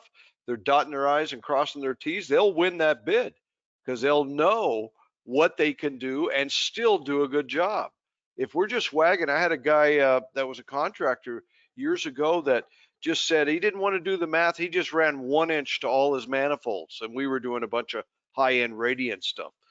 And it was like, why are you doing that? I mean, if you run 1 inch to everything, 1 inch pipe, valves, fittings are a whole bunch more money than 3/4. And in some cases, you could have just used some old 5/8 PEX and you would have been just fine, So yeah. Anyway, those are the kind of things. There's always something good about that leftover PEX from job to job. And I know lots of guys, you take a length of pipe and you throw it in the back of the truck and you leave it there for months on end. It gets trashed, it gets all beat up, and then you end up throwing it away. You know the beauty of that leftover PEX? You want to know how to make money in this industry? Piece of pipe. Sell something twice. Yeah. Right? Because the first time you bought it to get installed in a house, all right? And then you had leftover, threw it in the truck, thought you'd find a good use for it. Make sure you use, so when we do a lot of the math and a lot of the pipe size calculations and formulas that we've been figuring out tonight, we want you to use the smallest pipe size allowable for the project. Sure. Because going larger with your pipe doesn't do anything for you except spend more money for the pipe itself and all the other accessories that you have to put on there. That's so when we start talking about this math and going through it all, the math is not value engineering anything. A lot of people think it's value engineering. No, we're engineering it. You know, if we're saying use speed 3 or use speed 1 on a circulator, speed 1 is all you need. Speed 3 gets you nothing. Okay, it doesn't get you anything more. Or here's, you know, we at Taco didn't have 3-speed pumps for quite a while. We had all these 00 single speed circulators out there for a really, really long time. And then 3 speeds came and ported over. And a lot of people started buying them, started liking them. They said, oh, this is pretty cool. I've got a 3-speed circulator. And then it was like, okay, well, Taco, you guys need to have one. And we resisted it. And the reason why we resisted it is not because they already had it and we didn't. We said, well, if we showed you how to do the math and you know what flow and head you need, what's the purpose of the 3-speed? Right? Because you knew exactly what you need. The 3-speed pump never changes speed in the middle of the winter. Never changes speed for the entire life of the system. You find what speed you need it to run at, and it goes. Yes, I know. I see, Rodney. Yeah, they're really common in your neck of the woods. And that's what John was talking about earlier. The reason why 3-speeds became so popular is because somebody came along and said, it's the only pump you'll ever need. Mm-hmm. All right. So, but as we can see, as we saw today in a lot of our applications, a lot of our systems installs, we need speed low. Speed low is going to work for a lot of the times. Rodney might be talking about the fact that it putting in wild loops, and he's telling us a little more about what a wild loop is in his world, and it's not the boiler loop that I just described. For some reason, they're running an open piece of pipe with no valving on it, and it's not doing anything. So, Rodney, I have to ask, why the hell would you do that? Well, it makes the noise go away. Again. Yeah. There's a whole lot of things that make noise, and wild loops are not the right way to take it away. And I know you're not doing that, Rodney. I'm not getting on you, but there's things that happen in the hydronic world that make us scratch our head. And look what happened. I lost all my hair from scratching my head. So, John, you're on your way. There we go. Yep, I'll be getting there. We took care of Mr. Cisco. All is good. Let's see. Richard Summers, where did the rule of 35 BTUs per square foot come from? Is it the same formula as the fingers across the street held up to equal 50,000 BTUs per finger for sizing? Pretty much, yeah, pretty much. I'll tell you what, back to my days as when I actually worked for a living for my dad, there was this rule of thumb in Massachusetts. Picture Massachusetts in your mind, man. You got Boston on one end and Stockbridge on the other, and the thing that connects the two is the Massachusetts Turnpike, Interstate 90. All right. And that basically cuts the state pretty much in half the long way. For years, people believed to their and still do. I'm sure that proper heat loss is if a house is north of Interstate 90, you figure 30 BTUs per square foot. If it's south of Interstate 90, you figure 20 BTUs per square foot, because everybody knows the further south you get, the warmer it gets. And guys would look at me and go, it works. It works. Don't bother me with this fancy book learning thing here. Throw it on the wall. See if it sticks. Yeah, and of course it works. You know, if the house has do the math and the house has a 17 BTU per square foot load and you're giving it 30, hell yeah, it's going to heat. No one's going to freeze to death and blame you, but that's just the way it is, you know. Yeah. And hey, you know, it is what it is, right? Some of that 30. Bob addressed a really good point that you're not heating you're heating a volume, not square footage, right? Because what if it's an 8-foot ceiling versus a 15-foot ceiling, or exactly 8 foot, or you know, this entire south-facing area is nothing but windows. You know, it's all the walls of glass. You know, sure, you got a lot of solar gain, but not at night. You know. Yeah. Another WAG that people would use would be based on cubic foot, and they'd use between 4 and 5 BTUs per cubic foot. You times that by 8, where are you at? Around what? 35 or 40 BTUs a foot. Another thing that we used to use in the radiant world is you can reach a maximum surface temperature. It used to be 87.5 degrees. I think they brought that back to 85. But at that temperature, you can't exceed that number without potentially, at least in a habitable area, affecting the health of people's feet. So we have a high limit on the floor surface temperature that we have to deal with. So what that does is that limits at a 70-degree room temperature, that limits it to a certain amount of surface temperature. So we can only get, you know, somewhere in the neighborhood of about 30 BTUs, maybe 35 BTUs a square foot out of the floor to keep the surface temperature from getting too high and messing people up from a health standpoint. So there's probably lots of different directions that these rules of thumb come from. But ideally, we want to do the math. We want to do the room by room load calc and design the system for a room by room delivery. You will be surprised on how low your heat load is. Yeah. So not the home that I'm in now, but the home that I sold back out east on Long Island. And when I bought the house, it was forced air furnace. And working for a radiant manufacturer, that was probably not allowed. I could have been fired if I kept it. So I eventually added radiant to the house. So as I did the design, I came in with my heat loss at 35,000 BTUs was the heat loss for my house on Long Island. And then guess what size furnace was installed? 100,000 BTUs for the first floor. There was a second 100,000 BTU furnace for the second floor. And I heated the house with 35,000 BTUs. So Yeah. trust the math. When you use a rule of thumb, all right, and then John has said this many, many times, whatever rule that you have, use the words your honor in either the beginning or end of the sentence and see if it holds water. Yes. Yeah. Yep. Yeah. All right. Better have That's paperwork the- to back it up. That's the litmus test right there. Use the words your honor. And I got pulled into a court case once. All right. And try explaining heat loss to a bunch of engineers. I mean, to lawyers. I'm sorry. To lawyers. I was pulled into this. I did 3 days of deposition.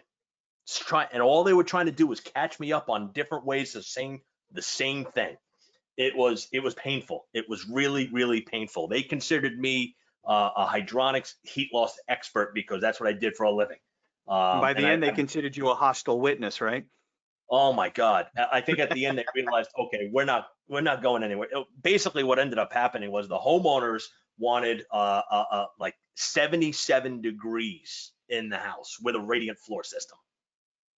All right, but that information was never conveyed to the contractor, and he designed the house to heat to 70, and they couldn't get to 77 inside. So it was just this court case that went back and forth, and so I got involved and basically saying, all right, I'll get involved and help you guys as long as my company doesn't get pulled into the situation here. And they said, okay, perfect. All right, so it was between a builder and a homeowner. So it eventually got dropped because they couldn't find anything going on here. But trust the math. Always trust the math. Yeah, and rules of thumb have been, I can remember teaching a class once, this was many years ago, on how to design a radiant system. And there was a guy in the front who looked like he was having a stroke. He just really wasn't enjoying the presentation at all. And finally, I looked at him and said, "Are you okay?" And he goes, "I don't want to know any of this. I really don't want to know this. All I want to know is 2 things. Give me a rule of thumb to give me a rule of thumb to figure this all out, and tell me who's going to pay when it doesn't work. That's all I want to know." And I'm thinking, I had never done this before, and I don't think I've ever done it since. I said, you know what? I don't think our product is right for you. And I gave him the name of our competitor. I said, I don't think we're a good match. I really don't. Because you got to know what you're doing. If you're the installer and you're taking money for it, this is all your responsibility. Right. You're going to get the call. Yeah. And the guys that really embrace that and learn it and know it, that's when those are the professionals. Professionals don't guess. Okay. Professionals know.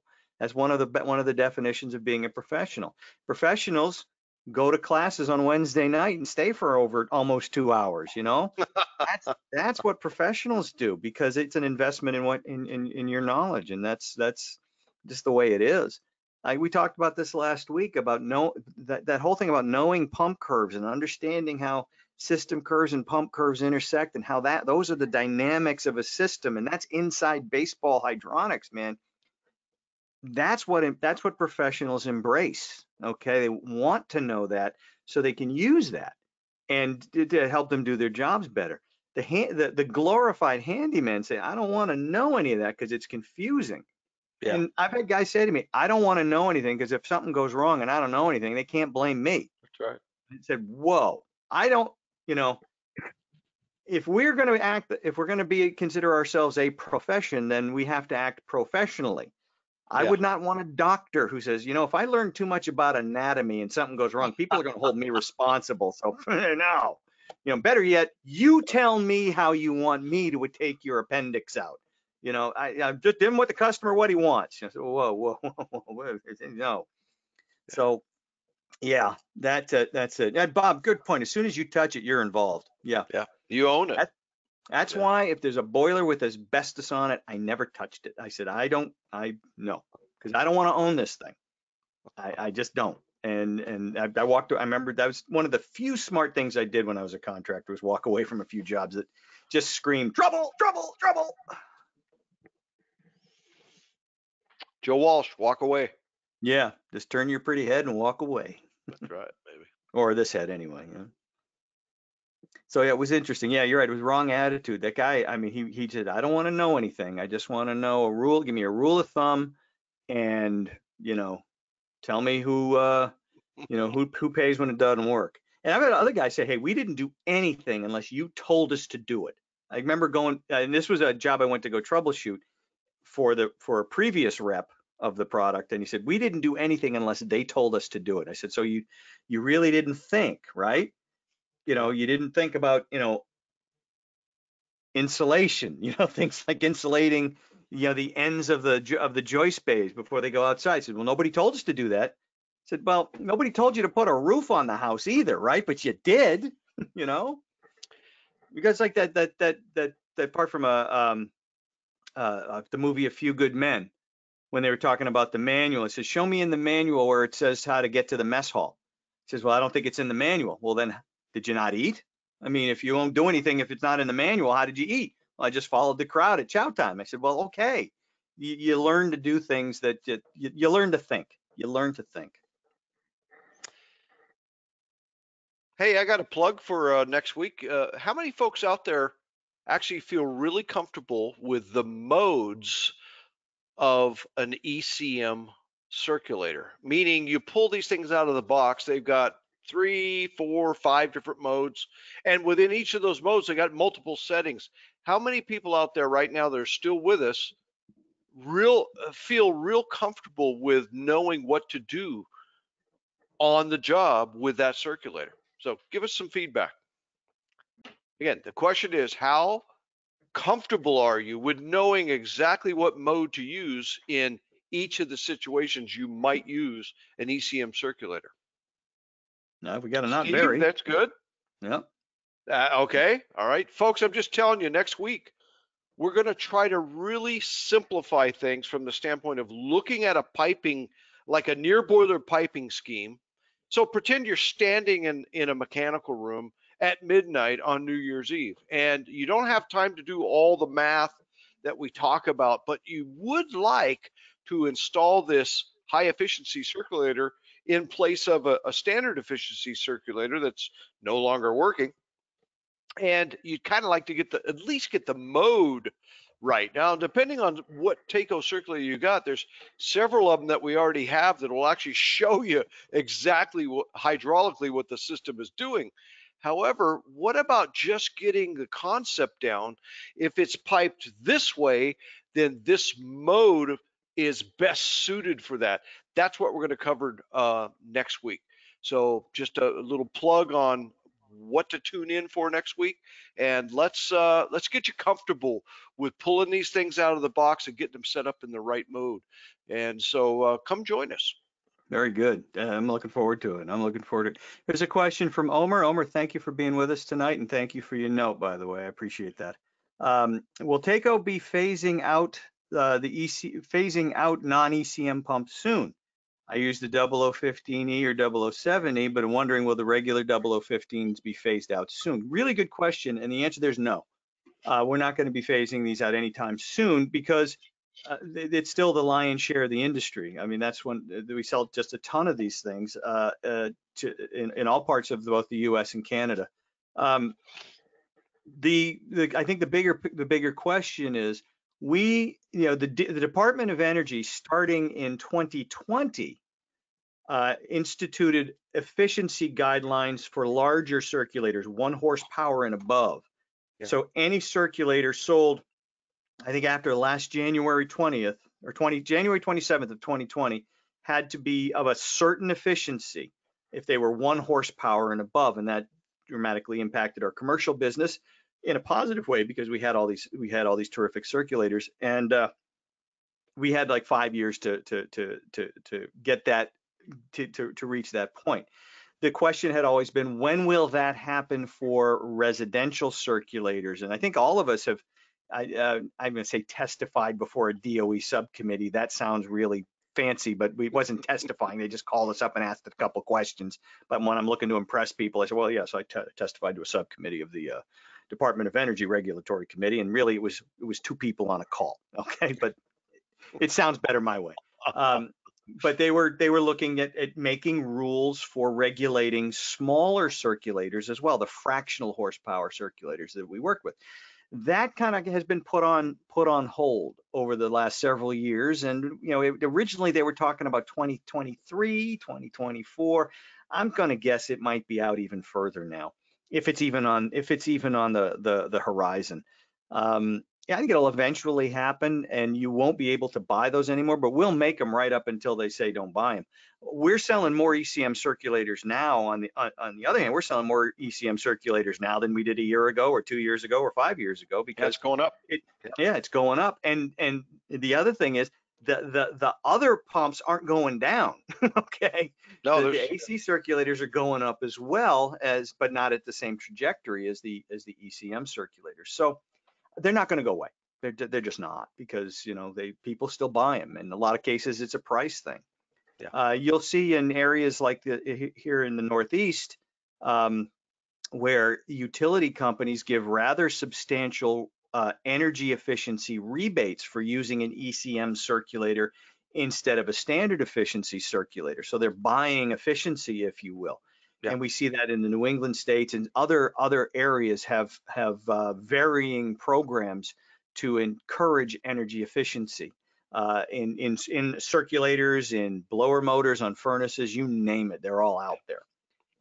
And those when those stop, when they're in place and a 007E is less expensive than a 007, well, people are putting in the 007E. Right. When that starts to go away, it almost immediately switches, and then they institute it again, and it does this. So it's an interesting dynamic. It's a really interesting dynamic. Yeah.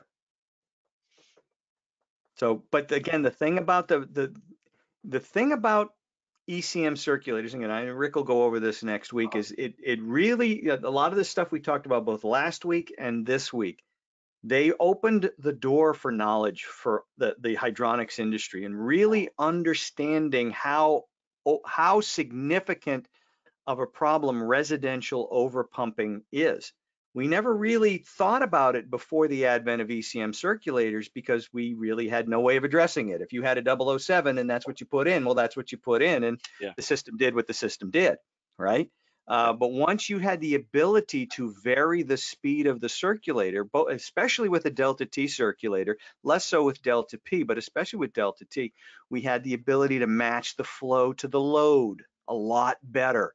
And we started to see some really amazing things. I don't know if Anthony Reichausen is still on the call, but he put in a delta T circulator in his house in Philadelphia, a relatively small house. and it was one circulator and I think 3 zones of baseboard, or 3 zones on zone valves. And he found in I think it was a 30% colder winter, he used 20% less fuel oil than the year before. Nice. Which is remarkable. And what he said was the thing didn't fire. The boiler, I was able to satisfy the call for heat sometimes just using the residual heat in the boiler. That's Didn't even awesome. fire sometimes. And when it did, it fired for a nice long time. That was just, light bulbs went off. I said, that's how it's supposed to be. That's how Yeah. it's supposed to be. Yeah. Sorry, I was on a roll. Go ahead. Rolling, baby. Yeah, forget it. He's rolling, right? Somebody Chairman's said we're Bob competitive. Pearl Bob Harbor. says we're competitive with our ECM. That's great. Yeah, we are. You know, we're trying to get people to understand that just get used to everything that comes with an ECM. You'll never go back. You know, there's plenty of people that decided not. I know I'm talking to a lot of people out in the East Coast, but there's plenty of people that have decided that a long time ago that they weren't putting in cast iron boilers anymore just because of all the advantages that the mod cons brought, whether they're floor mounted or wall mounted or whatever. There's a bunch of advantages. And I understand in the oil markets, hey, you're still using cast iron. It makes total sense. But you know, if you understand all the reasons why you would use a modulating condensing piece of equipment and the advantages that has over traditional equipment, then we're after you to understand how much better an ECM is than a standard efficiency ECM or a fixed speed pump. So anyway, we'll get into all that next week. So please join us March 3rd. March 3rd, yes, sir. I remember when ECM first came out, and there were people. It was all over the wall. People were saying, "Oh, these things are going to save an unbelievable amount of electricity. You're gonna cut a customer's electric bill." It's like, wow. And then I remember writing a white paper back about that, and it just people lost their minds. Yeah. Because I said, you know what? Let's do the math here, people. And the math says there are maybe a lot of really good reasons to use variable speed in ECM, but electrical savings is nice. It's not life-changing. It's nice. Yeah. You know, basically, I did the math in one example, and it came out to about $3 a month. And I can remember people losing their mind over that and calling me every name in the book. And I said, yeah, but you haven't disputed the math. Have you done the math? Yeah. It's very easy to do. Once you do the math, you realize that the electrical savings aren't going to change anyone's life. What the electrical savings do is they tell you that the customer is going to be paying for this ECM circulator anyway, whether you give it to them or not, right? If you don't give it to them, they're going to pay for it forever, right?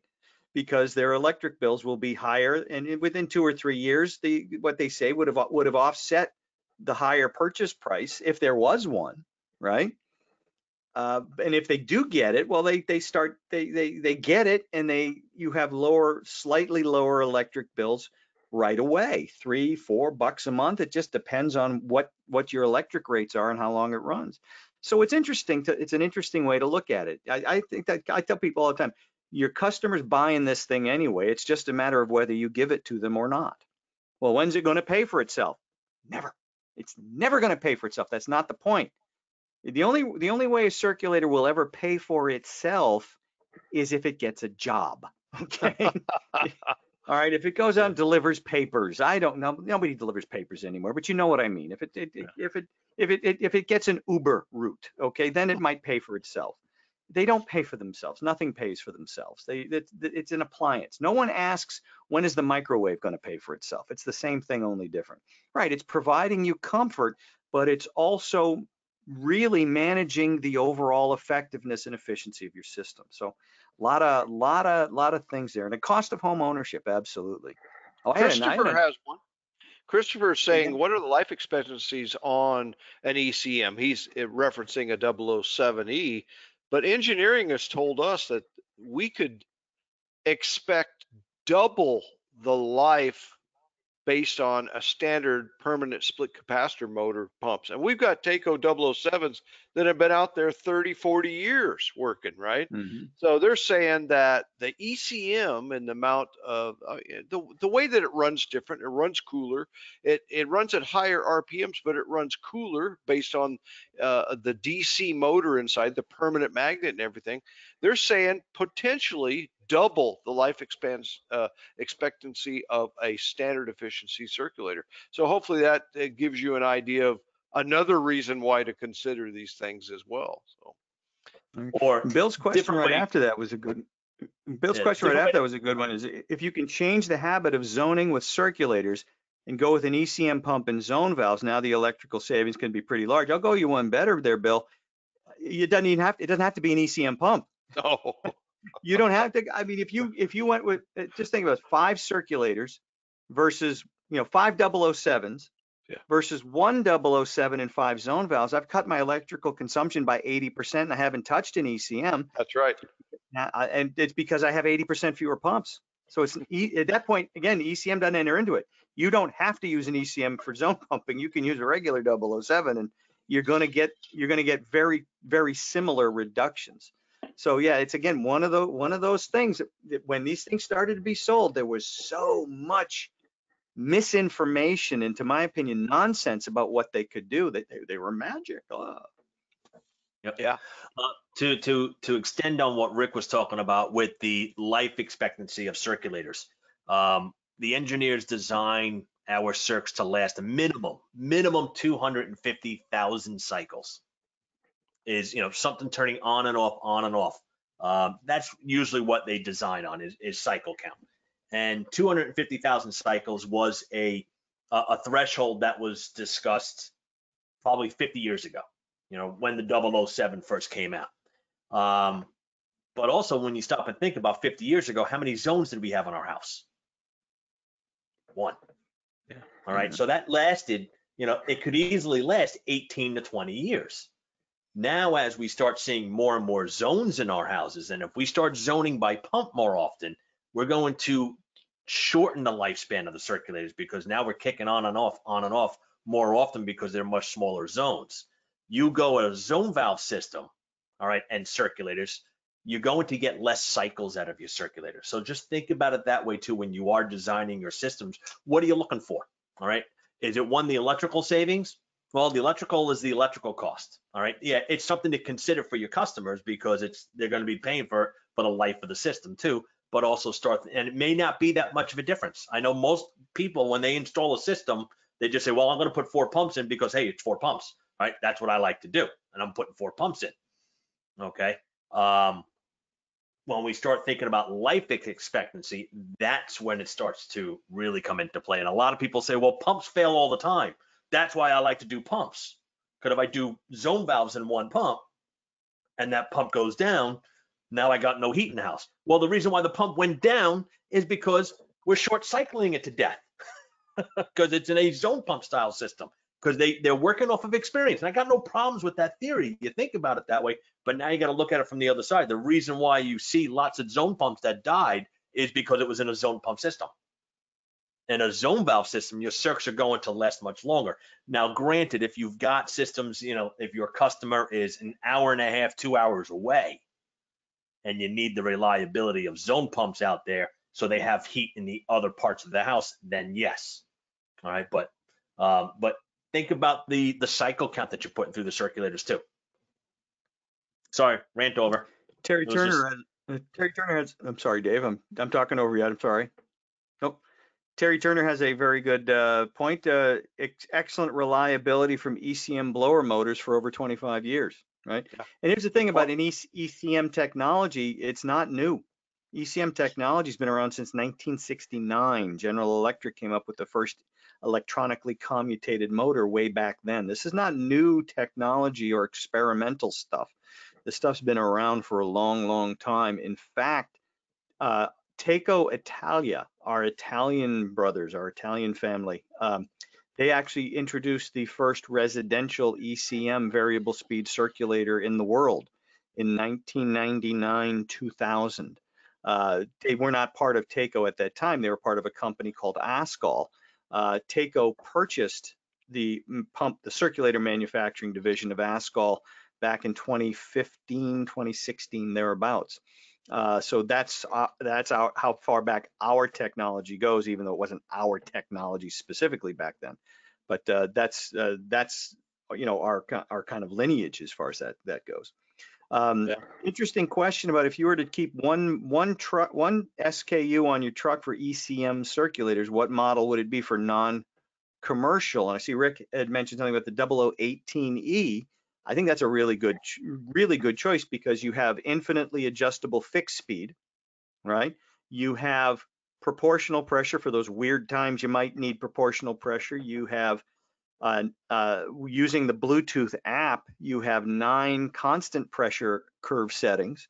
All right, and so you have a lot of different functionality there, and you can connect it to the via Bluetooth to the app on your phone and get diagnostics and get all kinds of really cool stuff. That would be, kind of the Cadillac choice to keep on your truck for service. Depending upon if you have a wide variety of jobs and installs that you service. Do you have some panel radiators with thermostatic radiator valves? Do you have some cast iron radiation? Do you have single zones? Do you have zone pumps? Do you have zone valves? It's kind of a workhorse for all of those. If you don't really deal with anything where you might need proportional pressure for a pump that small, you might look at the 0015 E3.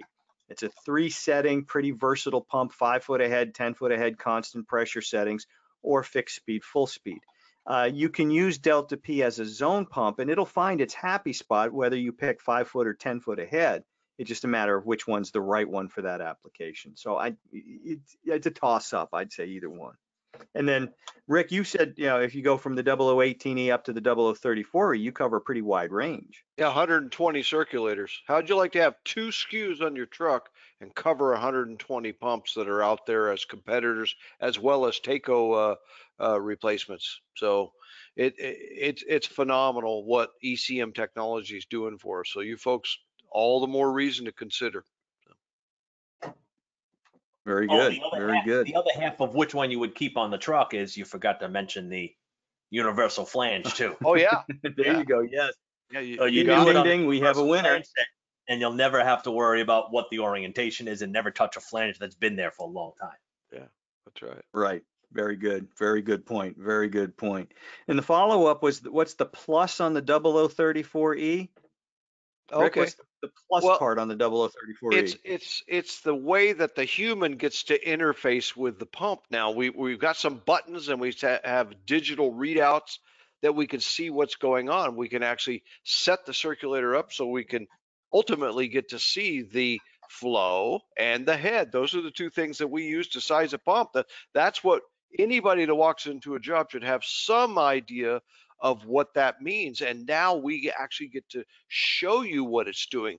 In the 0018E, we actually get to see a live operating point.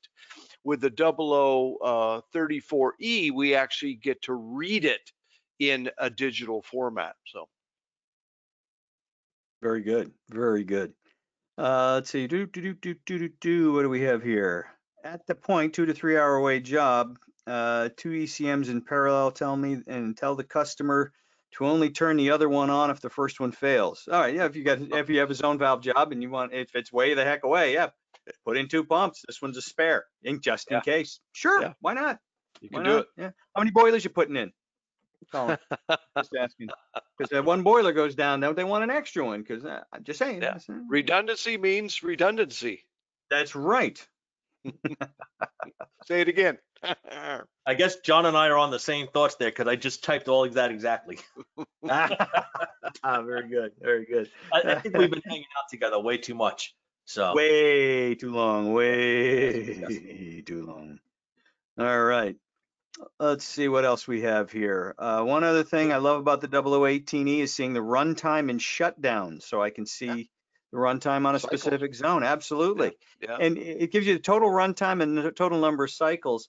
And you can do, if you go back and check, you can actually do a little bit of math there and say, hey, maybe I don't have this thing set up right because that's an awful lot of cycles. Yeah. for that amount of runtime. Maybe maybe I can bump this thing down a little bit and see if I can even that out a little bit. So that's what data gives you. That's the cool thing about data. You know. That could tell you your reset curve is set a little high too. You know. Yeah, that's right. Get that reset curve back where it belongs. You'll get a longer runtime. Very good. There you go. Good stuff. Good stuff. Yeah.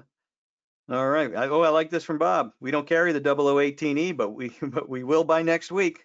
All right. Virtual hug coming your way, Bob. Virtual hug, baby. All right. And I got it. You guys are. I'm wearing the Takeo After Dark T-shirt. I don't know if we went over that. You know, we got these guys got the Takeo After Dark polos, but I got the Takeo After Dark T-shirt. All right. So it's got whoop wrong here. Here we go. Yeah. Takeo over here. We got Takeo After Dark here, and look at that. That's the billboard. I love that. I can't wait to get mine. They should be there anytime. And we're working on Takeo After Dark jockey shorts. Oh. Okay. Hopefully. There we go. Anyway, if you don't have the Wi-Fi getting to the boiler to the walls, would the pump Bluetooth work? Yeah. Okay. Yeah, because it's the Bluetooth is just when you're standing in front of the pump. It's like line of sight 30 feet. So the pump will keep working when you walk away. It doesn't need you there. It's the interface for the Bluetooth and the pump is just you standing in front of it, making changes. You know, it's two-way communication. You walk away, it's on its own. It doesn't need you. It's not going to freak out or do anything. So hopefully that answers the question. Yeah. Yeah, it's not a Wi-Fi pump. It's not going online. Yeah. You're not pairing it with your phone or anything like that. It is a one-time handshake. Yeah. All right, at the time. So when you have the 18E in there, it's only a one-time handshake. You can set up, you can talk to it, you can do what you need to it, and then you're done. So yeah, it's not going to go anywhere, even if your phone has Wi-Fi. There is no password. Homeowners can jump in if they want to. All right, so but here's what's interesting about it. Yeah, you get a printout. Show them, Dave. So when you have a 0018, if the homeowner wanted to download the app and connect to the circulator, they can. Yeah. You know why? Because it's theirs. It's theirs. They own it. Right? It's theirs. But if they were to connect to it, they can't do anything. They can just see what it does. They can't change any settings. They would have to know going downstairs, and they would have to touch the dial and then move it back again in order to make it two-way communication. Wake it up. Yep. Yeah, you're only going to get one-way communication. You don't get two-way communication with the circulator. The only way you get two-way communication is when you are setting it up downstairs. So I've just got mine. I just started up right now. And where's my screwdriver? So now it's up and running. And I'm going to turn the dial and put it into the Bluetooth mode. So now it's in Bluetooth. And if I were to start my app on my phone, I am then going to be able to communicate to it. So it's looking for a circulator to communicate to. Let me zoom out. Pull it back a little bit. Yeah, I'm getting the reflections of you guys. I'm seeing me. Yes. And I click on it, and if you see the light flashing on the circ, that means I just communicated. Well, no, I was hiding. I was showing you the circ. Sorry. Yeah. So the light was flashing on the circ. That means I just created a handshake. So now I'm talking to it. And now I can change any of the settings that I want on this circulator by using my app, and my circulator is going to speed up and down. And I'm going to try and keep it so you guys can see. So if I were to change the speed, see the light flash on the circulator, and it just means it dropped down to this lower speed now. Yeah. Or I can come to the top and change which mode the circulator is going to run in, and it's going to affect it right away. But this is only because I have put it into the Bluetooth mode. Yeah. In 30 minutes, if I leave this running, it just goes into read only. Yeah. Where I can't change any settings. All I can do is look at funny pictures. Yeah. and that's it. So we're not going to make this thing going online. It's just Bluetooth. My point, Just- Dave, is a service tech could print out and take pictures of what the operating point was, and he has it in his hand. He comes back a year later and it's all messed up, so to speak. He could say, no, this is where I left it. You must have changed it. Yeah. It gives you something to say, look, it's on paper. This is what happened, and I'll be glad to fix it for you. And I'll also pay, you'll have to write me a check for doing it. Right. Yeah, because you can have that. The app will create a report, Yes. and it will give you a report of the operating mode in which you left it. So can you go back? They call you back a year later and say, "Oh, this thing's all messed up. I don't know what's going on." You can look. It's stored on your device. You can look at your phone. When was the last time I was here? Here's where it was. This is where I left it, Mrs. Johnson. Here's where it is. How on earth could that have happened? Well, they thought, my husband thought he could make it better. I said, okay, well, I'll fix it. I'll be happy to put it back there. But the clock is ticking. Yep. So I know a couple questions came in. Do we have that on the Delta T, or do we have that on the 34E where you can get reports on that? Not yet. Not yet. No. Right. So we had the 34E in development as well as the 18E at the same time by two different groups of engineers. And so the 18E came out first, but we were too far ahead with the 34E, and we wanted to get that out to you guys. So will we have Bluetooth in future versions of circulators? I would say yes. Yeah, absolutely. So we'll have it, but right now the only one that has it is the 0018E. Got to start somewhere. Yep. Very good. You put that info in with the combustion analysis results. There you go. As a separate report. Yeah. What you can do is you can, like as Rick said, you can either print out that report or email it. It's a totally exportable report. You can email it to the homeowner. You can email it to the shop. Print it out, keep it in a folder, whatever you need to do to keep that file, and then it's always there, and it will be on your device as well. It's stored not on the cloud, but it's stored in your device. So a question came in a little while ago. Any issues with cast piping and boilers and the ECM circs, or are mag separators necessary? So Bob, if you didn't make it to the first winter essentials class where I went through mag and dirt and air separators, do you need a mag separator for the circulator? No. Yeah. Not ours. Not ours. Not ours. Yeah. It's good for the boiler and for the system, but not necessarily for the Taco ECM circulators. So I'm going to show you. I've got it right here. Take it apart. We have what we call a bio barrier. This is not a filter. It's a barrier. Prevents the rust, any rust from getting in to the magnet itself. So the water that comes in, this is sitting in water, but water doesn't flow in and out.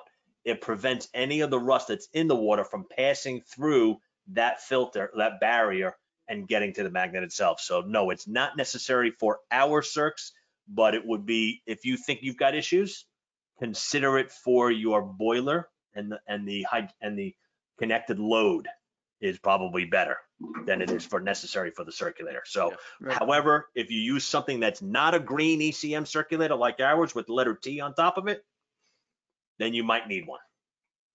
Yeah, that's something that is unique to the Taco circulator specifically, because these were designed for the American marketplace, and we've been making circulators for the American marketplace for many decades, and we know all of the crazy things that can happen in these systems with crappy water, magnetic junk in the water, etc. That are the kryptonite for any wet rotor circulator. We've been dealing with that longer than anybody. So between the bio barrier, which makes the magnet essentially invisible to the magnetic crud that's in the water, so they just never goes in there. We have the shore start function, which Dave showed earlier a couple weeks ago as well, where if for any reason that rotor gets locked up, it'll go into an auto unlock mode and shake it back and forth, so it will break itself free to the point where it's almost bulletproof in that condition. Now, the Taco circulators is not mean to be a sales presentation, but the Taco circulators are the only ones in the business that have those two, that have not just both of those things, but have either of those two things. So from our standpoint, a dirt mag separator is not at all necessary for our circulators. All right. There are advantages to having it for the boiler protection, absolutely, and for the system. But as far as the circulators are concerned, we do not require them.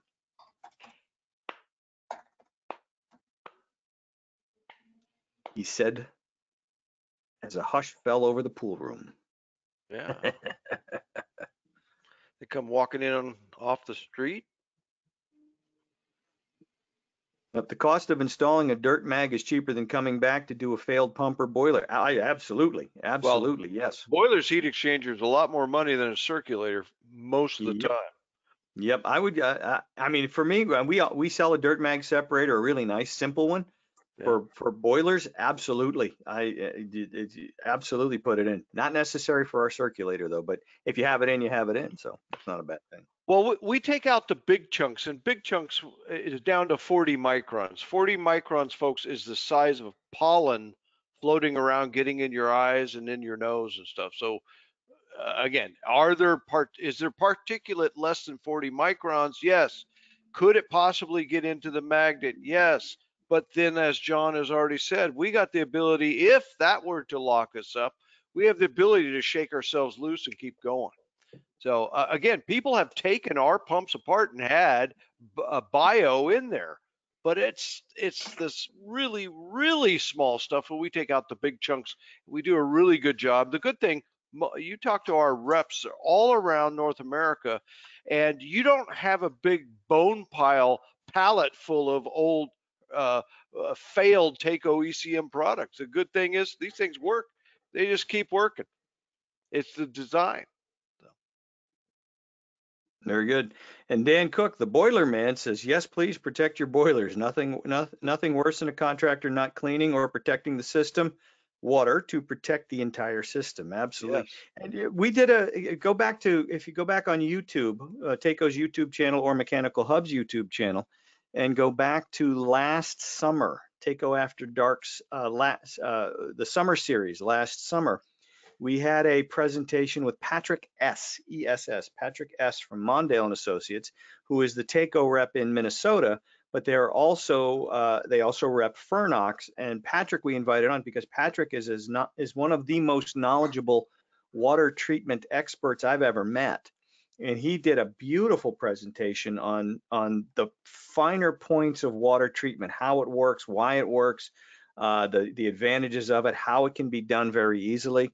It's worth your time if you go on YouTube and look that sucker up. It's worth your time. It really is. He's just a fascinating guy, a very enthusiastic speaker, and he really breaks it down in a very, very positive and very, very easy to understand way. So definitely worth going back and taking a listen to. John Freelig, you had a OOE series. I'm assuming that's one of our what we call our big VR series.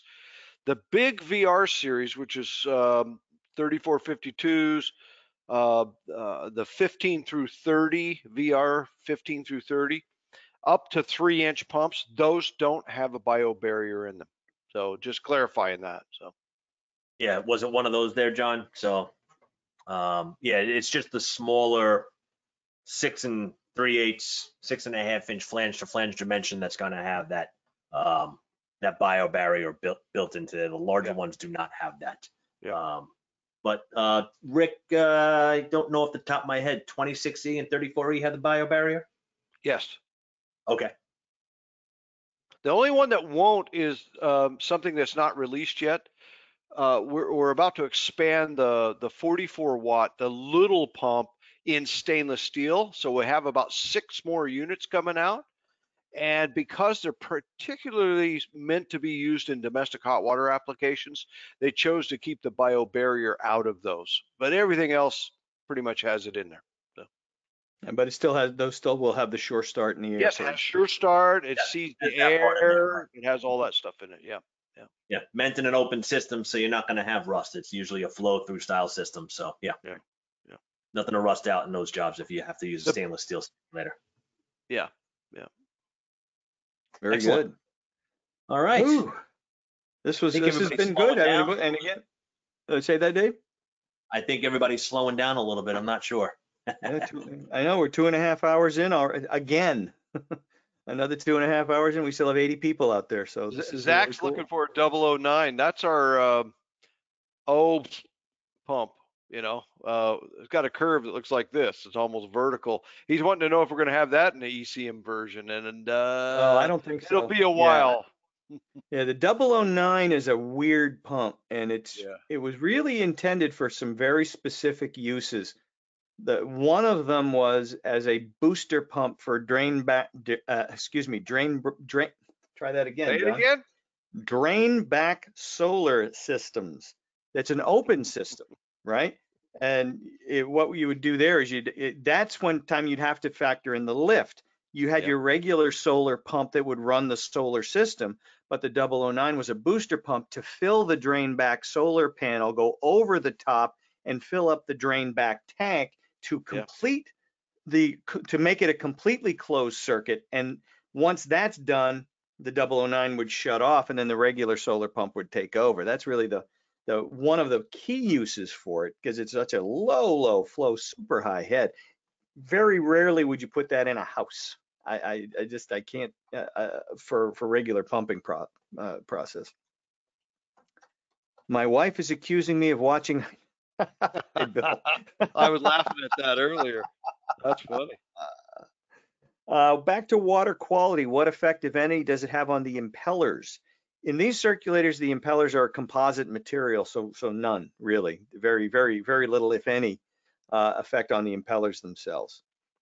And really, even on larger circulators with brass impellers, they're pretty beefy. I would say maybe sometimes the water chemistry could affect any of the plastics when you start getting really high basic or really high pH or low pH. You could, but then you've got way other issues going on. Yeah.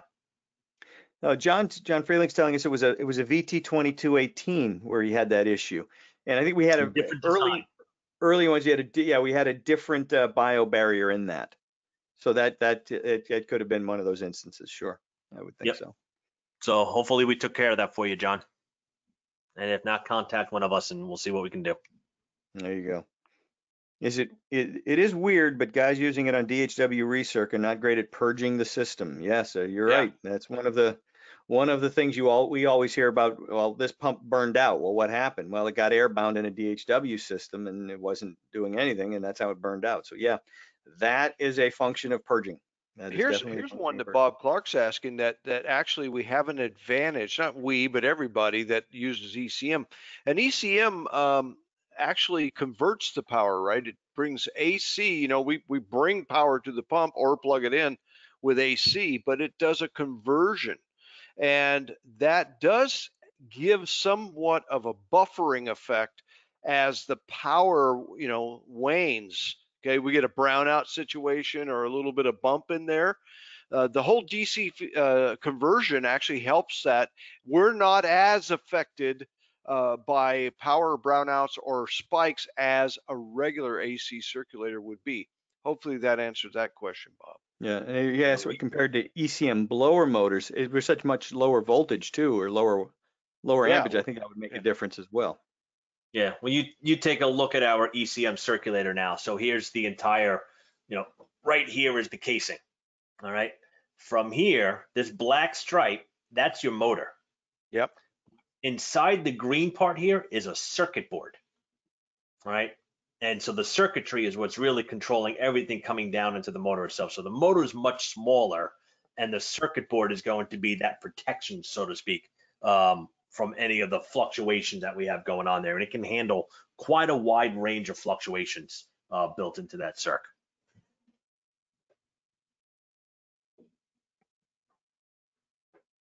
Just reading John's comment there about some red tape. Yeah, John, email one of us and see if we can grease some skids and get this taken care of. That's just, I mean, if there's red tape, there's always a way around that. Hell, just go to the top, send it to John Barba.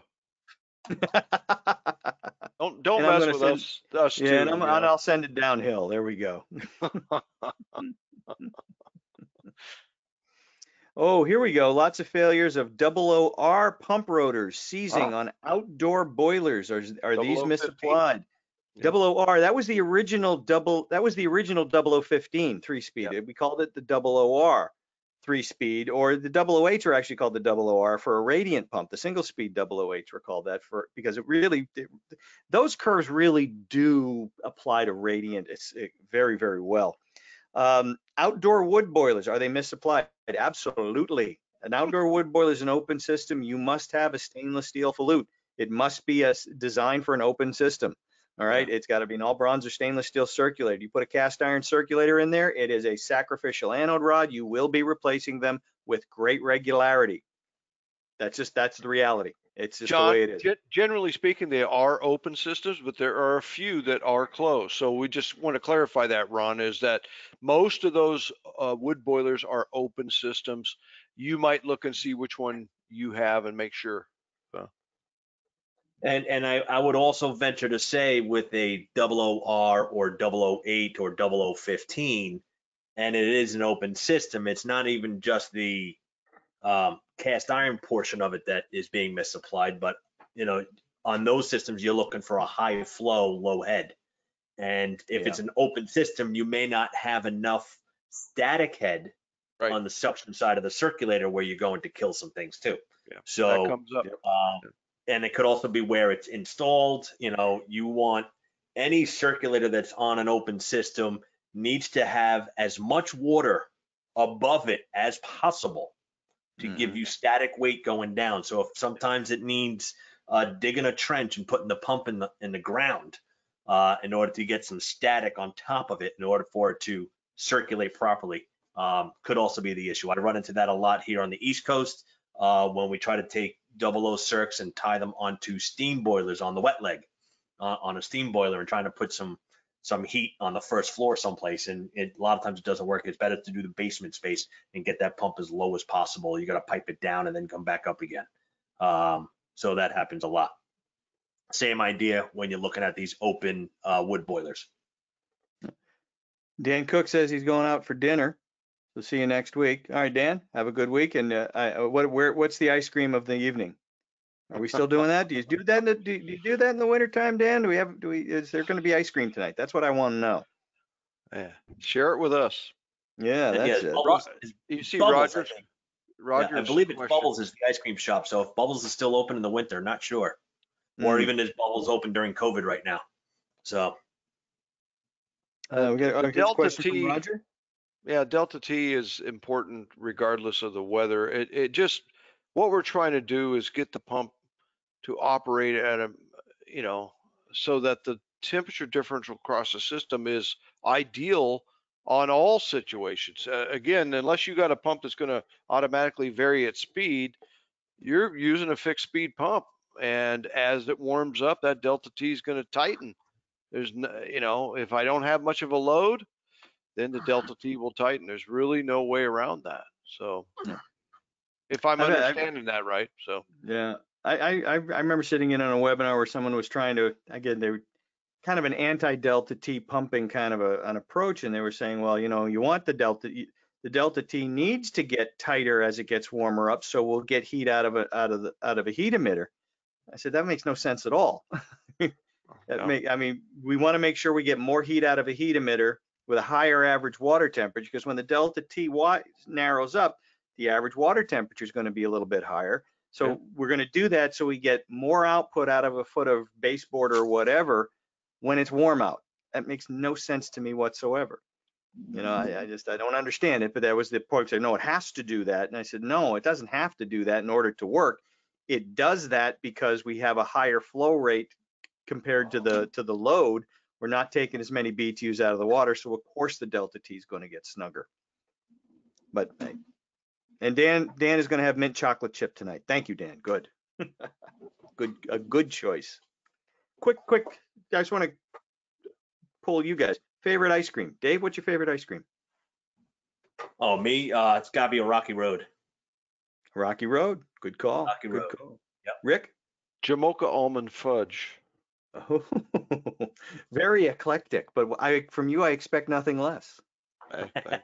Very eclectic. Nice. For me, it's anything with peanut butter. Cool. I don't care. Well, without peanut butter, I'll go pistachio. Okay. Yeah. I like maple walnut. But you put peanut butter on any of those, I'm all over it. You put peanut butter on anything. You put peanut butter on a shoe, and I'm all over it. Just saying. Breyer's all natural vanilla. Not a bad call, Bob. Not a bad call.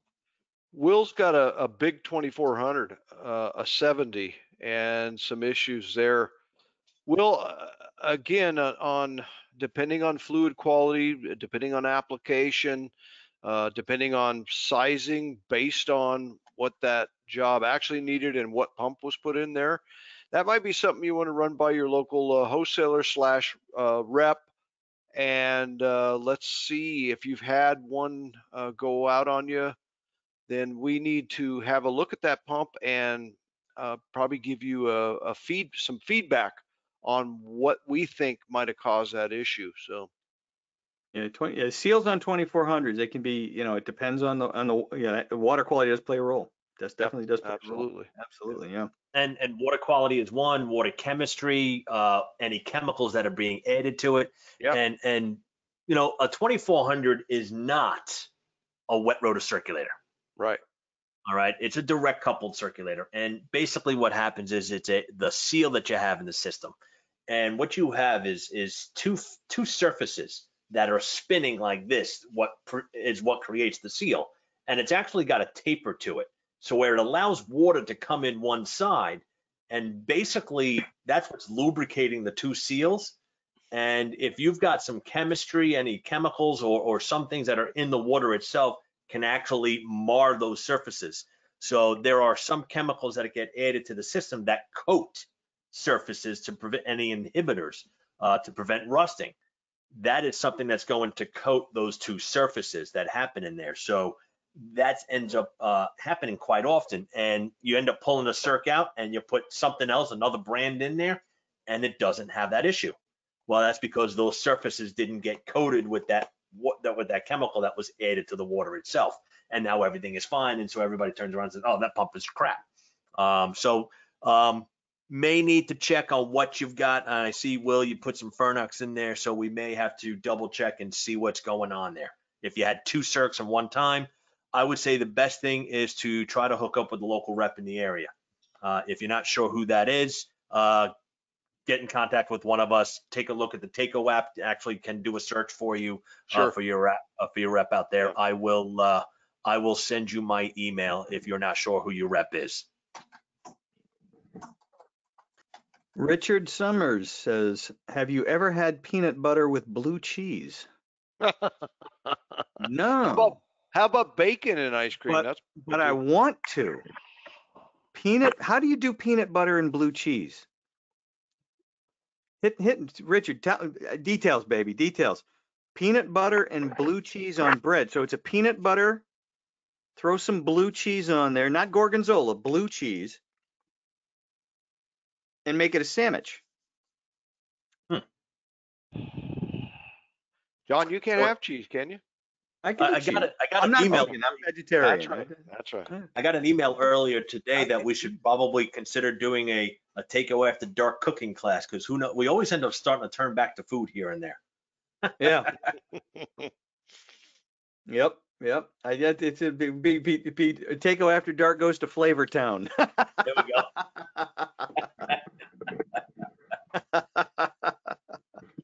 Oh, I'm gonna bleach my hair. Yep.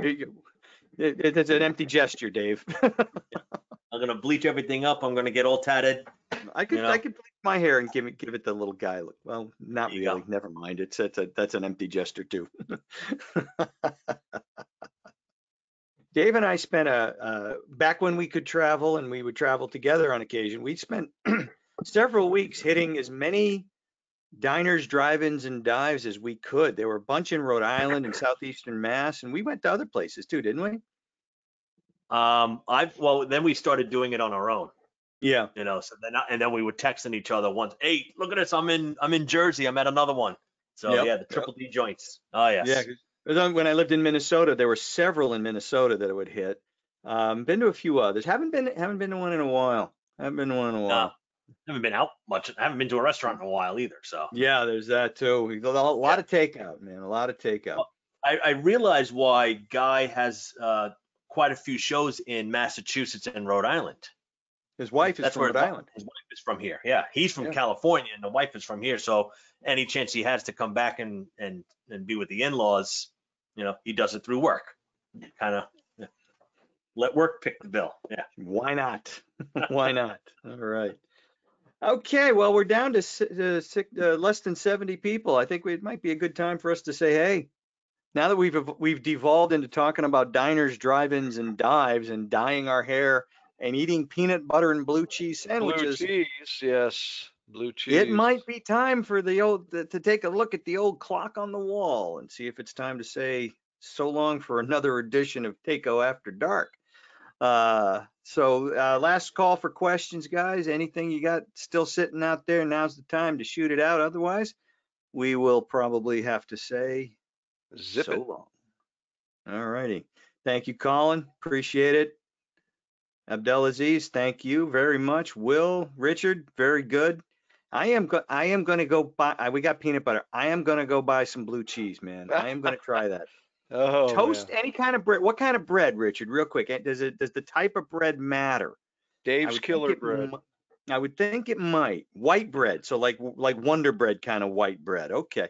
All right. Very good. Oh, wait. John had to come back. John's not going to let us go just yet. All right. Good question, John. I saw this earlier. We didn't answer that. Is using a Delta T pump with a mod con on the primary side going to cause issues? Well, Meaning, no. are you using it as a boiler pump or the heating system pump, John? That's the I think question. he said boiler pump. As the boiler pump. Yeah, boiler pump. Yeah, I mean, I did it for 6 seasons, John, had no issues whatsoever. So it kind of depends on how you set it up, but there's nothing fighting anything else. I mean, all the 2218's doing is looking at when you power it up, it's looking at supply and return temperature. If you're okay when you first start it up, it kind of eases its way up in speed. Okay. If all of a sudden it gets wide, it wakes itself up and goes right to spinning up to keep your Delta T. On a ModCon application, I'd probably start at a 30. If your manufacturer would let you go out to 35 or 40, I might even do that.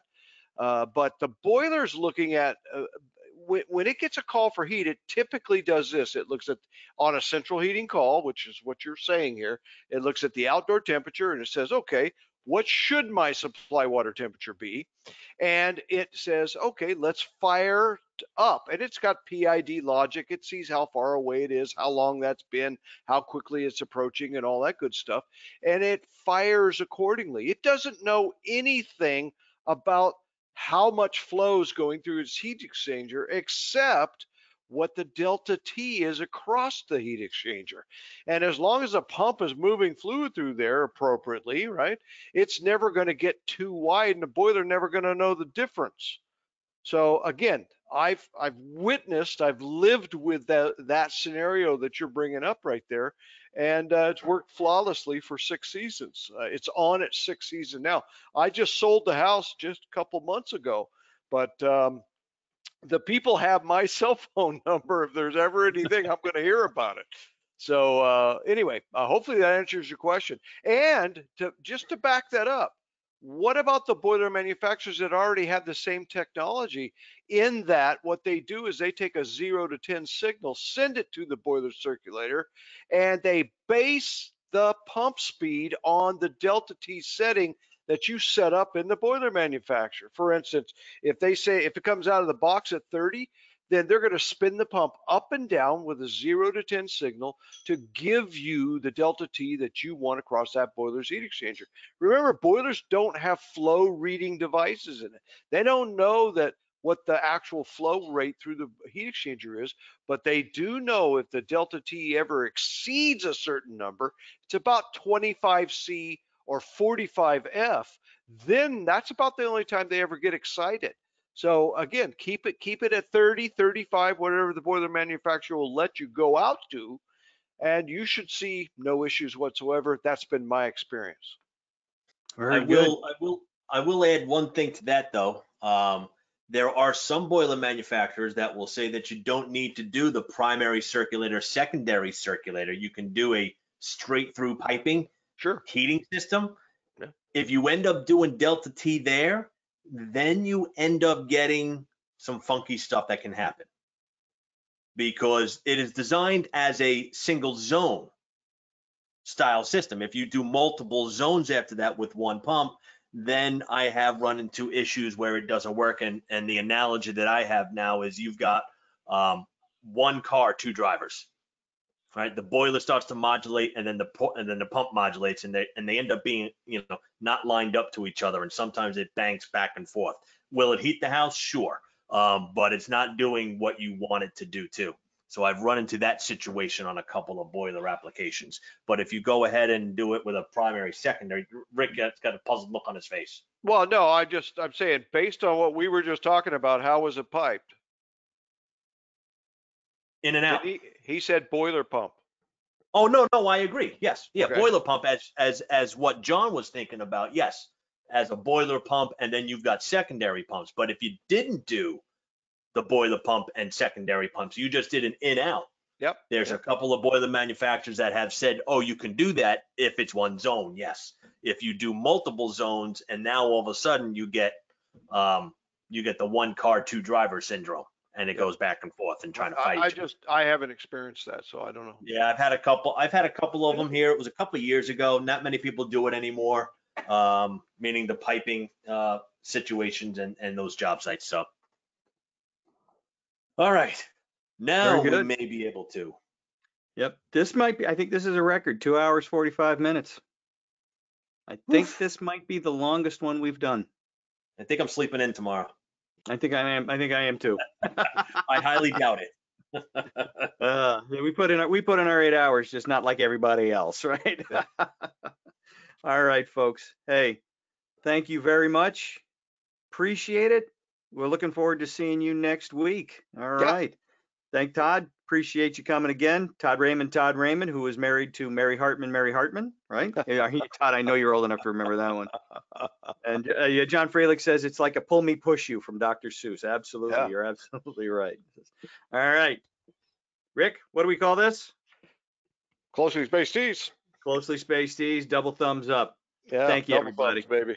We will see you all next week. Be good. All right. Enjoy, y'all. Later.